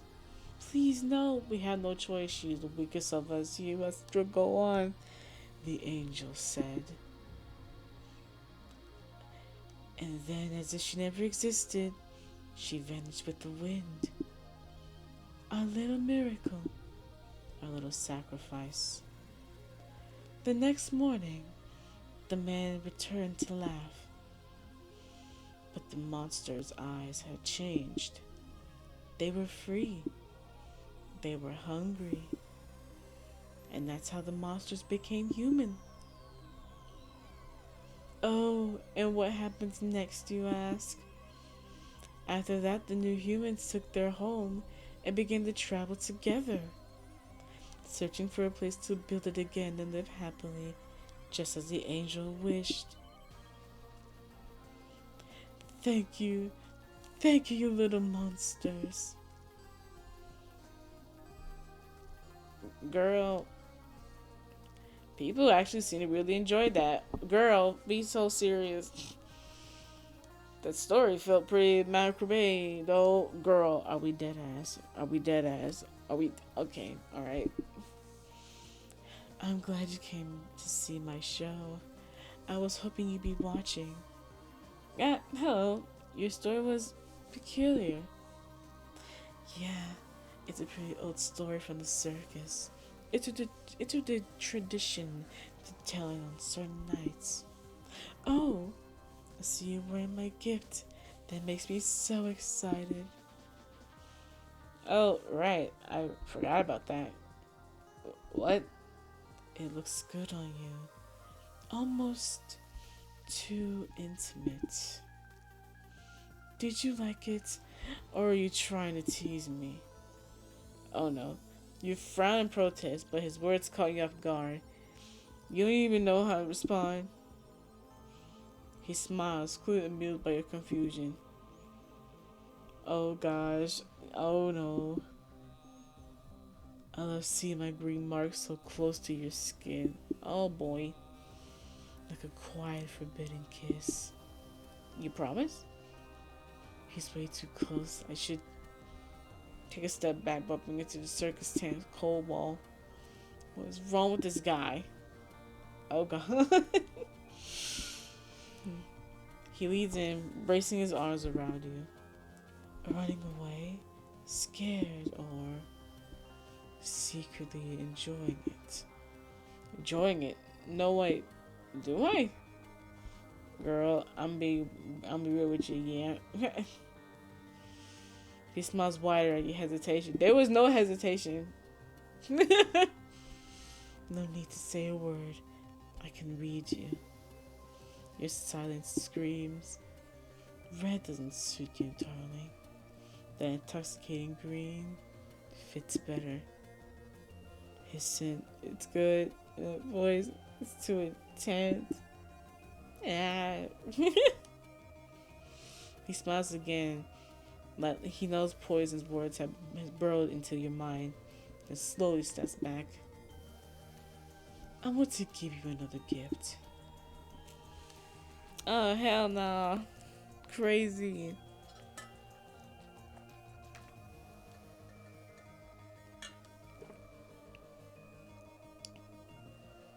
Crazy. What do you say? A candy apple? Yeah, we call it a love apple. But don't get the wrong idea. It's still just an apple. Well, oh, that was the knife. What? What was that? Where did that come from? Always so dramatic. I guess someone around here really hates apples. Does this kind of thing happen a lot around here? You try to look at the knife sticking out of the candy apple, but the harlequin in front of you quickly snatches it away and tosses the apple aside. No need to worry, ma'am. I'm sure it was just a little joke. Looks like I had to delay giving it to you. Pretty dangerous joke. Are these guys actually insane? Girl, yes. Alright, I should get going. The next show's about to start. Have fun, ma'am. Who knows? Maybe I'll see you around. Well, witness aside, I'm actually getting kind of hungry. Maybe I should grab something to eat before heading to Perot's tent. No. Nah, I guess I'm not that hungry. I can eat something better at home and cheaper too. I better hurry before the show starts. Yay! There's my yandere Pierrot. Oh, a theatrical performance? I was wondering what a show without speaking would be like. He shifts into a more menacing posture, his smile turning sinister. He moves in a strange hypnotic dance as the lights change around him. It feels like he's dancing with his own shadow. Except when he moves one way, the shadow moves to the other. In a really creepy way. Whoa, he really changes on stage. A large assistant? Even from here, you can tell how much taller he is than her. Knives. Oh no. Oh boy. The woman moves slowly, stretching her arms a few times. Whoa. Oh no. No. This acting is some crazy people. Relax. Those knives laying too close? Yeah, that'll do it. Terrifying. Oh man, that wasn't real. Hee hee ha. Just acting. Woo. It was just performance, of course. Was ha ha ha. The blood and the way that she fell. Damn it! I need to get out of here. Air. I need air. This is insane. Just a show. It's just a show, right? Guess the creepy atmosphere of this place got me a little I mean, the stage lights were low for a reason, right? Just a scare, that's all. I wasn't expecting it. You feel a heavy hand land on your shoulder. Oh, hi. Hello. You, jeez. You're awfully quiet for someone covered in bells. What is it? He fully raises his hand, hesitant, and runs a claw with his glove along the pin of your collar. Oh, right. Your friend gave it to me. He grips your collar, leaning closer. Pierrot?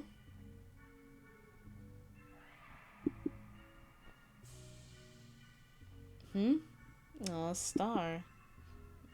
Thanks. They're definitely not friends. He lowers himself slowly getting closer to you and leans in for a whisper. Did you like my show? Of course. Was it was fun fair. It was the fun fair. Woo, fun. And I'll admit it wasn't what I expected, and the whole scene with the woman tied up, man, that was wild. How'd you even do that? So many secrets. Why don't you stay a little longer? I could show you the rest of the circus. Actually, I should probably get along. I should get going. It's not a great idea to be wandering around this late. Shall I escort you, my lady? If you're frightened, I can assure you reach safety. No need, really. I'm fine, don't worry. I wouldn't want to bother you. May I see you again tomorrow? Yeah, sure, why not? Things got a little more interesting with you around. Whoa! I shall look forward to it, my lady. See you tomorrow, Perot. Until tomorrow, Coco, my dearest. Man, I'm exhausted. Oh, time for honk, shoe, me. But that was fun, kind of creepy too. I'm not hungry anymore. Think I just head straight to bed. Honk, shoe, oh no. Yep. Hi. Yep. We can take it slow then, my lady. I can be patient. I can smile and pretend I'm not burning inside. Pretend I'm not going to imagine you breathless, trembling beneath my touch. Just look at what you're doing to me. This love, it's growing, twisting, taking shapes that might scare you if I show you now. But that's alright. I can keep it hidden for now. That sweet demeanor, that gaze that teases me without even knowing it. As if you weren't aware that you're poisoning me with love in every little gesture. But that's alright, my lady. Because even when I have you, it won't be gentle. I want it to be. I know it won't. I'll leave my mark on you. From the inside out. Hey, yo. Until your body knows my name better than it knows your own. Oh my god. Jesus Christ. Until your skin burns at the touch of anyone who isn't me. Damn. You'll cry, tremble, beg, but not from pain. Well, unless that's what you want. I'll always be there for you, hungry yet gentle. That's how you like it, isn't it? Why do you know me so well? But if it's not, I can change. I can move to your rhythm in whatever way you desire, in whatever way that makes you mine. I can remake myself for you, shape myself to fit the image you hold of me. Do I be gentle, affectionate, shy, or perhaps bold? Do you want me a hunter, chasing you with relentless passion? Do you want me rough? It's alright. I'll learn what takes your breath away. I'll teach you the intensity that makes your soul and your body tremble for me. Because I love you, my lady Coco. And for you, I can be everything. Such a way with words, that man. Way with words. We're feeling. I feel like I was being watched last night. Capero and Hogan's performances really got in my head. I've got the day off today. I was thinking of watching something, but I kind of want to see Perot. Maybe I'll stop by the circus and watch him work. I changed the cuppy shirt and those pins on the collar. A Perot and Harlequin pins. They seemed to care about these yesterday. I think I'll put them away for now. Because if I wear one, I'll definitely catch your attention. Oh boy. You check your pockets and find something. Perot's ticket. I really like his photo on the back of the ticket. It's kind of dark, but I like that. I'll keep this too. It's already punched, so I can't use it again. It might be nice to save it. It seems kind of special. Oh, the flower Perot gave me. It's dark now.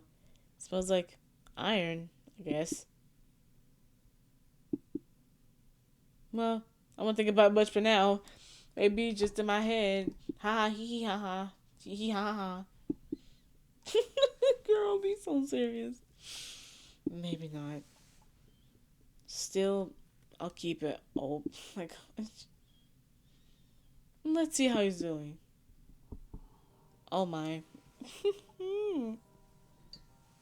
Girl.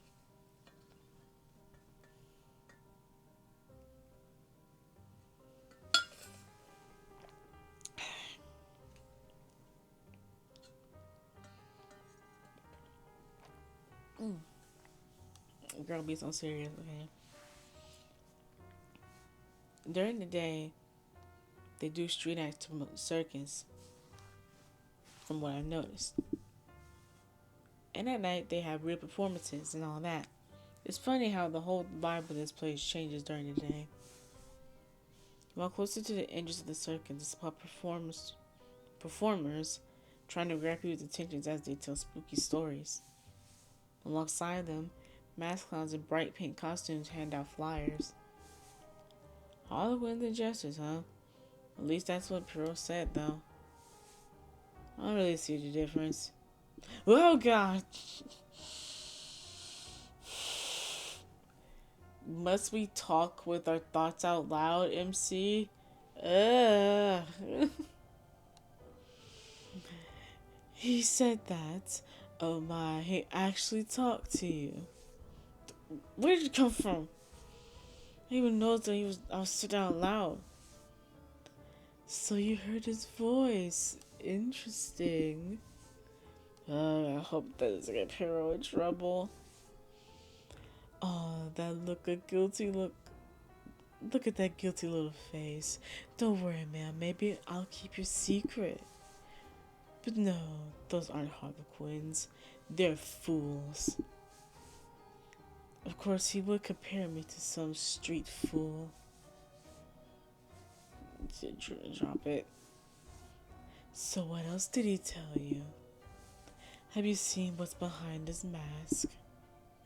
No, and don't drag me into your fight. I'm not trying to cause no trouble for anyone. But you're curious about them, aren't you? Silence. Always the most honest reply. Oh, you're not wearing my pin. That really breaks my heart, you know. He steps behind you, leaning in to whisper while keeping his gaze fixed on the performance. No need to look at me. Watch the show like I'm not even here, dear. We attract less attention that way. You're a green dot in the middle of the street. There's no way to stand out more than this, man. I love that curious look in your eyes. And I know you came here for Perot. You like the way we send shivers down your spine, don't you? Damn, you got me. You feel his body press slightly against your back. Maybe that's because you guys get way too close, don't you think? Hmm. Isn't that the best part? Maybe. I was a little rude the last time we met, don't get me wrong. I think your eyes enchanted me, and I wanted to get so close that I crossed the line, didn't I? But tell me, did you think about me too, or am I really fool caught in your spell? His voice sounds different. That's just my nature, my dear. I like making your hearts race, stirring your reactions. But subtle, that's not me. Unlike the lovesick Perot. His voice sounds actually warmer. But turn around now. Will he be smiling behind that cynical smile? His face too close, like he's hearing you wanting to keep your cruel doubt alive. You can't look at him. He doesn't give you a chance to pull away. If I turn, I'll be way too close to him. Feel his hand hesitantly reach towards yours. Then it quickly pulls back. Oh! If I held your hand right now, would you pull away? Or are you waiting for me to make the first move again? He trails his claw along the collar of your blouse, right where the green heart pin used to be. Coco, do you want to feel my heart beating for you? Want me to show you how I feel? Come with me. I'll make your heart beat in time with mine. Oh my god. Oh my god. But maybe you lose your breath. Oh my gosh. He steps back, slipping between the circus tents, suddenly looking at you, giving a silent invitation. If I get chill, I get chills every time he comes too close. Every time he talks to me like that. What does he really mean by it?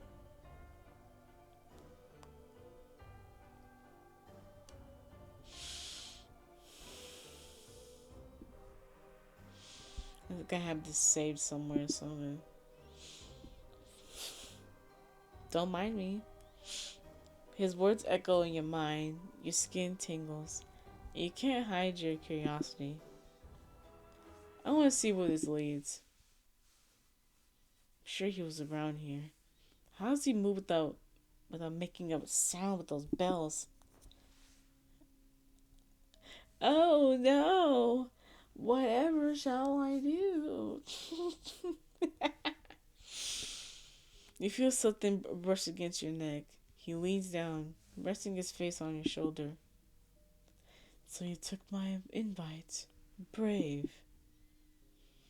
Were you more curious about hearing my heart or losing your breath? He grabs your waist, pulling you closer. Of course you were mocking me. Mocking? Oh no, Coco. I haven't lied to you. I'm always clear about what I want. You feel his claws dig into your waist a little harder. And you might have figured that out, haven't you? I think it's pretty easy to figure out what you want. Then how about we turn the lights off? I like it when you get lost. But you can't see where my fingers will end up.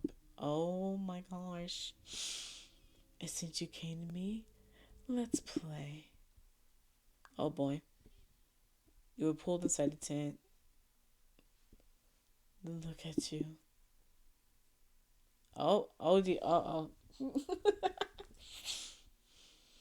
Your heart's already beating at a pace I like.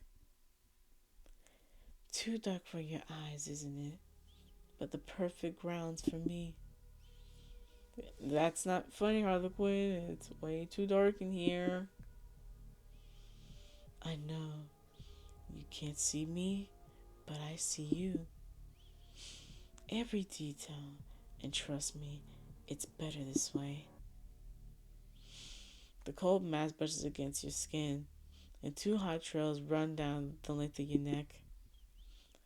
Exactly how I imagine you taste. I could lose myself in this. I'm not blushing, you are. Did you just lick me? That's all you're worried about. You have no idea how much deeper this can go.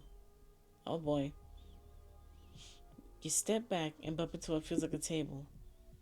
He grabs your waist and tilts your chin up. Oh my god, oh my god. You're not afraid of monsters in the dark, are you? He puts on the on coil and slide around your ankles. What the hell is that? Shh, I can almost hear your heart screaming. Something seizes your other wrist. Your waist, thighs are having ropes are pulling you close to him. Oh no, something's wrong. I can feel his hands gripping me. But why are these things touching me? Girl, you know damn well. Alright. You know damn well. How are you doing this? You know he lies to you. Hides him with his passion when you're not listening. Me? I don't need to lie. I can show you a little more. Do you want to see what we really are? Oh, the ropes tighten and the wind around the end of the take two. Tighten and wind around you harder. Your eyes right now, wide, desperate, clinging to every scrap of scrap of light. Fuck. As if it could save you. It's almost adorable. He calmly presses your body against the table. The ropes slither like snakes, brushing against your skin. What the hell are you thinking over me? Oh, look, you forgot what's touching me? Oh, darling, trust me, it's better if we stay in the dark. But you feel crawling all over your body. It's me. And I really want to feel your skin right now. Oh no! Oh no! Oh, the horror. You clutch at the ropes winding over your body. It's warm, kind of soft. The tips are thin and move like they're alive. It's what the hell am I doing? What is he doing to me? Gripping me so tight, are you? I might think you're enjoying this. The ropes start to slide into your clothes. Oh my. But don't worry, I'm not letting you go anyway. He brushes his lips against your skin. It's different from before. His lips are warm. I'm going to leave my mark so you remember exactly who made your body burn first. Oh my gosh.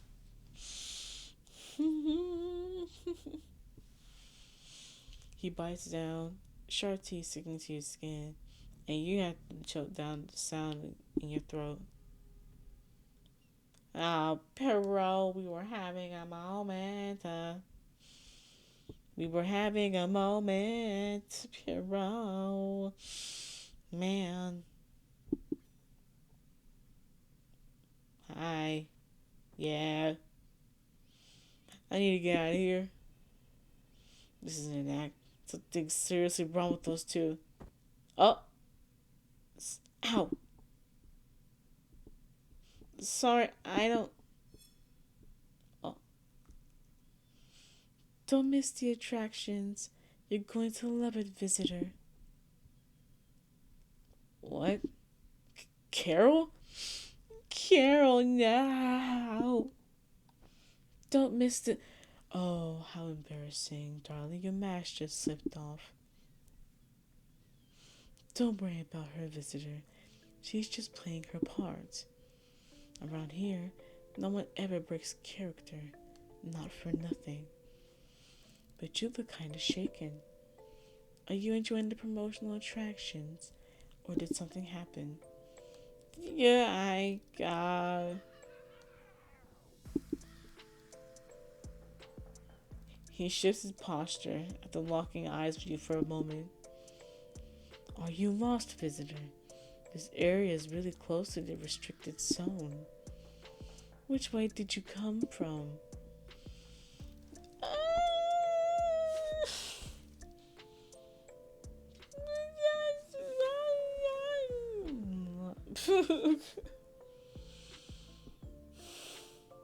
Got lost. He doesn't buy it. That's alright, visitor. These things happen.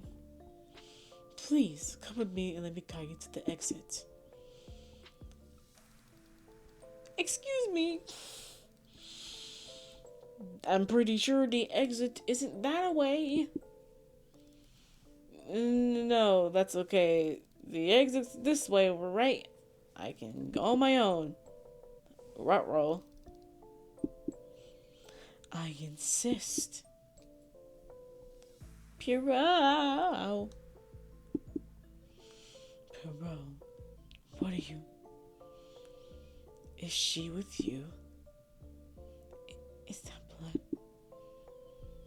Then look, Pierrot. She's scared. It's like she saw the part of the circus we don't show. Circus of horrors. Of course she's scared. Do not speak. I'm calm. I'm right. In that case, I'm certain our guest would be thrilled to return for the nightly attractions, won't she? Give her your ticket, Perot, or I'll offer her mine. If everything's fine, then she'll be delighted to join us again. Right, guess? Perot stares at you and subtly nods. Maybe it's better play along. I don't know what's going on here. If I leave, I won't have a choice. I want to come back. Sure, I'd love to. Perfect. We look forward to your return, guest. Oh. He tries to touch your shoulder but holds back, afraid you'll run. I don't know what happened back there, but he seems okay. Harlequin is breathing. I just need to go home for a bit, okay? You're scared.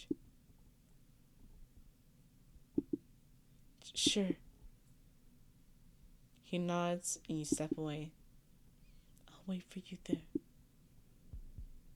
Oh boy. What was that? I don't even know where to start freaking out at. Harlequin, what the hell he was doing to me? I knew he wanted something that way, but those things touching me, that wasn't normal. And then Perot, my god, did Perot stab him? Like I just blood on my shirt too. And then Carol, she was there completely oblivious to everything. What's happening at that place? Maybe I... Shit, did I leave the balcony door open? No, it's not open. Perot. My lady, I can explain everything. Then why was my missing friend there looking like a zombie to begin with? Except for that. You take a step back. Don't run away, my lady. I might end up liking pulling you back. Just hear me out first. Please. Alright. What? He gently pushes you down on the mattress in silence. With his tall ass. Okay. Thank you. Yeah, this tall ass. Oh my god. Thank you, my lady. I shall. Try to be gentle and restrain myself for your sake. Is that alright? I feel your fear, as if I could taste its sweetness with my tongue. I see it, you know. What does that do to me? It makes my body burn, throb, yet it terrifies me to think. You might no longer be able to look at me. It makes me want to hold you tighter to break you with my heat. Until you forget everything else in the world that exists besides me. Oh my goodness. Suffocating every thought of yours with my persistence. And your eyes cling to my image as such. As I want to cling to you right now. If you run again, I don't know if I could stop. Not again. Would that make you scream? I could end up addicted to pulling you harder and harder until you surrender. But I also want so much to see you stay. Stay because you want me to. I could do anything for you if you gave me the chance. Even have to crawl in the darkness until I lose my mind, as if the rest of the world on fire. Okay, Shakespeare. Okay. You feel his breath heavy against you. His hand trembled slightly, as if he's holding himself back.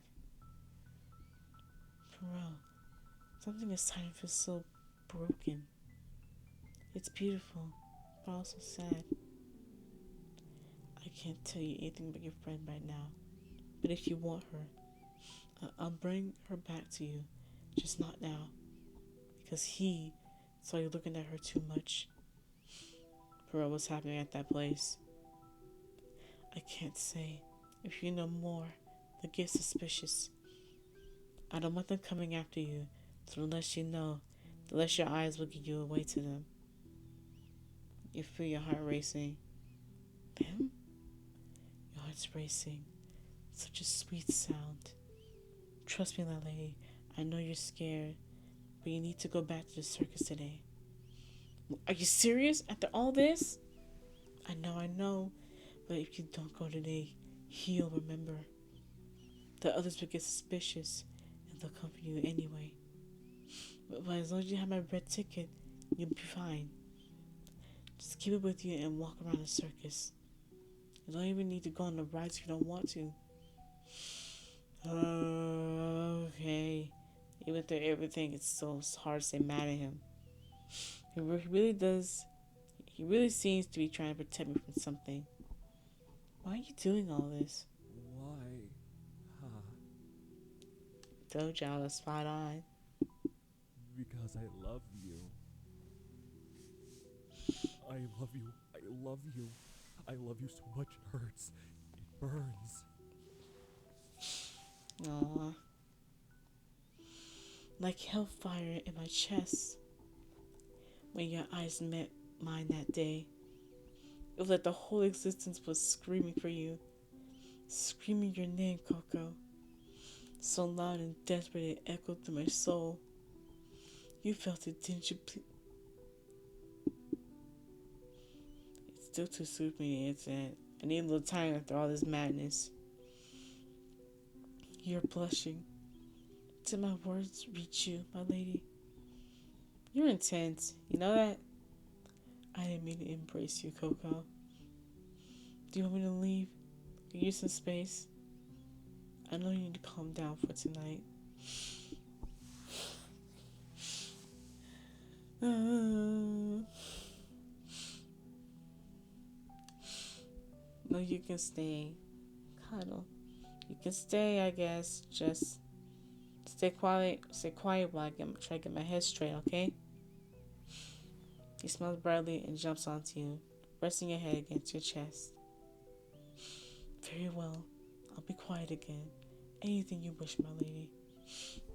Yeah.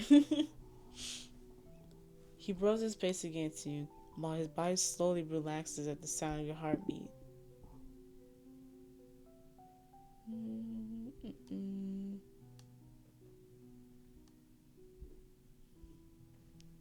Can't remember if I picked.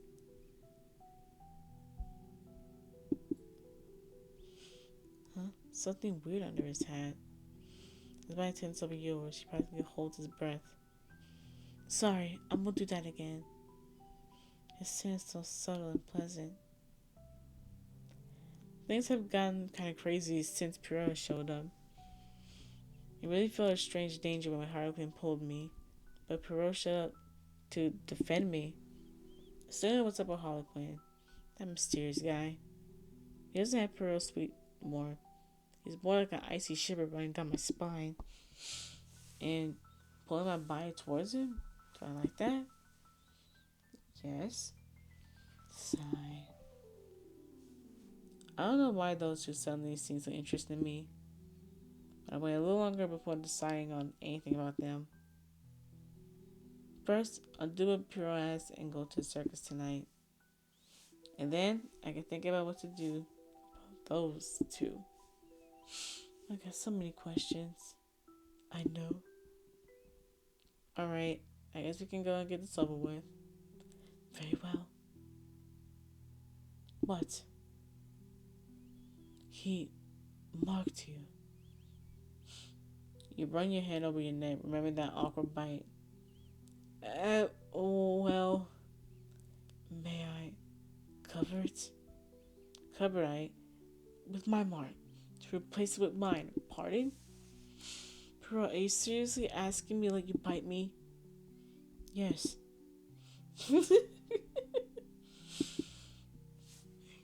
Is this really that important to you? He nods.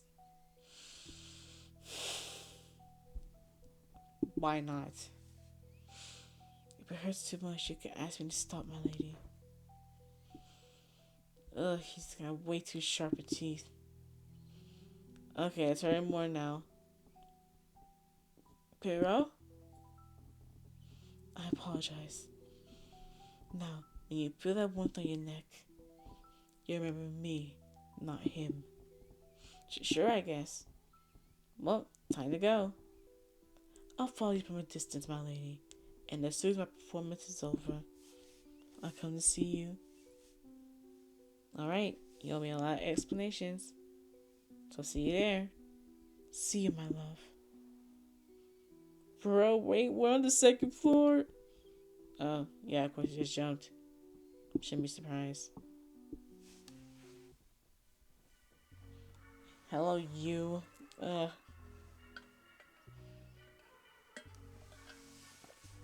Greetings, visitor. May I see your... Ah. The guest with the red ticket, aren't you? Is that natural? Do you act natural? Of course. I said I'd come back. Enjoy yourself, guest. The circus has sharp eyes. It always notices those who seek joy, or those who hide a secret deep in their hearts. Well, I'll go wander a bit. Come on, he knows I know. Should you need anything, please do not hesitate to speak with me. And one small warning, the pink and black tent are beyond the bounds of your ticket. You won't be able to enter. Sure. I just need to walk around. I'll check out the other attractions. Perot, show in the middle. Okay, get in. Hawk will show over. A little later. I'll probably end up running into him at some point. Oh boy.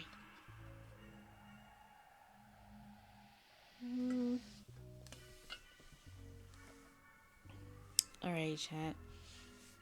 I think for me, I'm going to call it here. I've been drinking a lot of water and stuff like that throughout the whole stream, but I can tell that my voice is almost gone. So yeah, I'm going to end here. I'm not going to raid anyone tonight. I'll probably be back next week to continue more on the Free Circus. And yeah, I will see y'all next week and next time. And bye-bye. And remember that y'all are loved. Laters.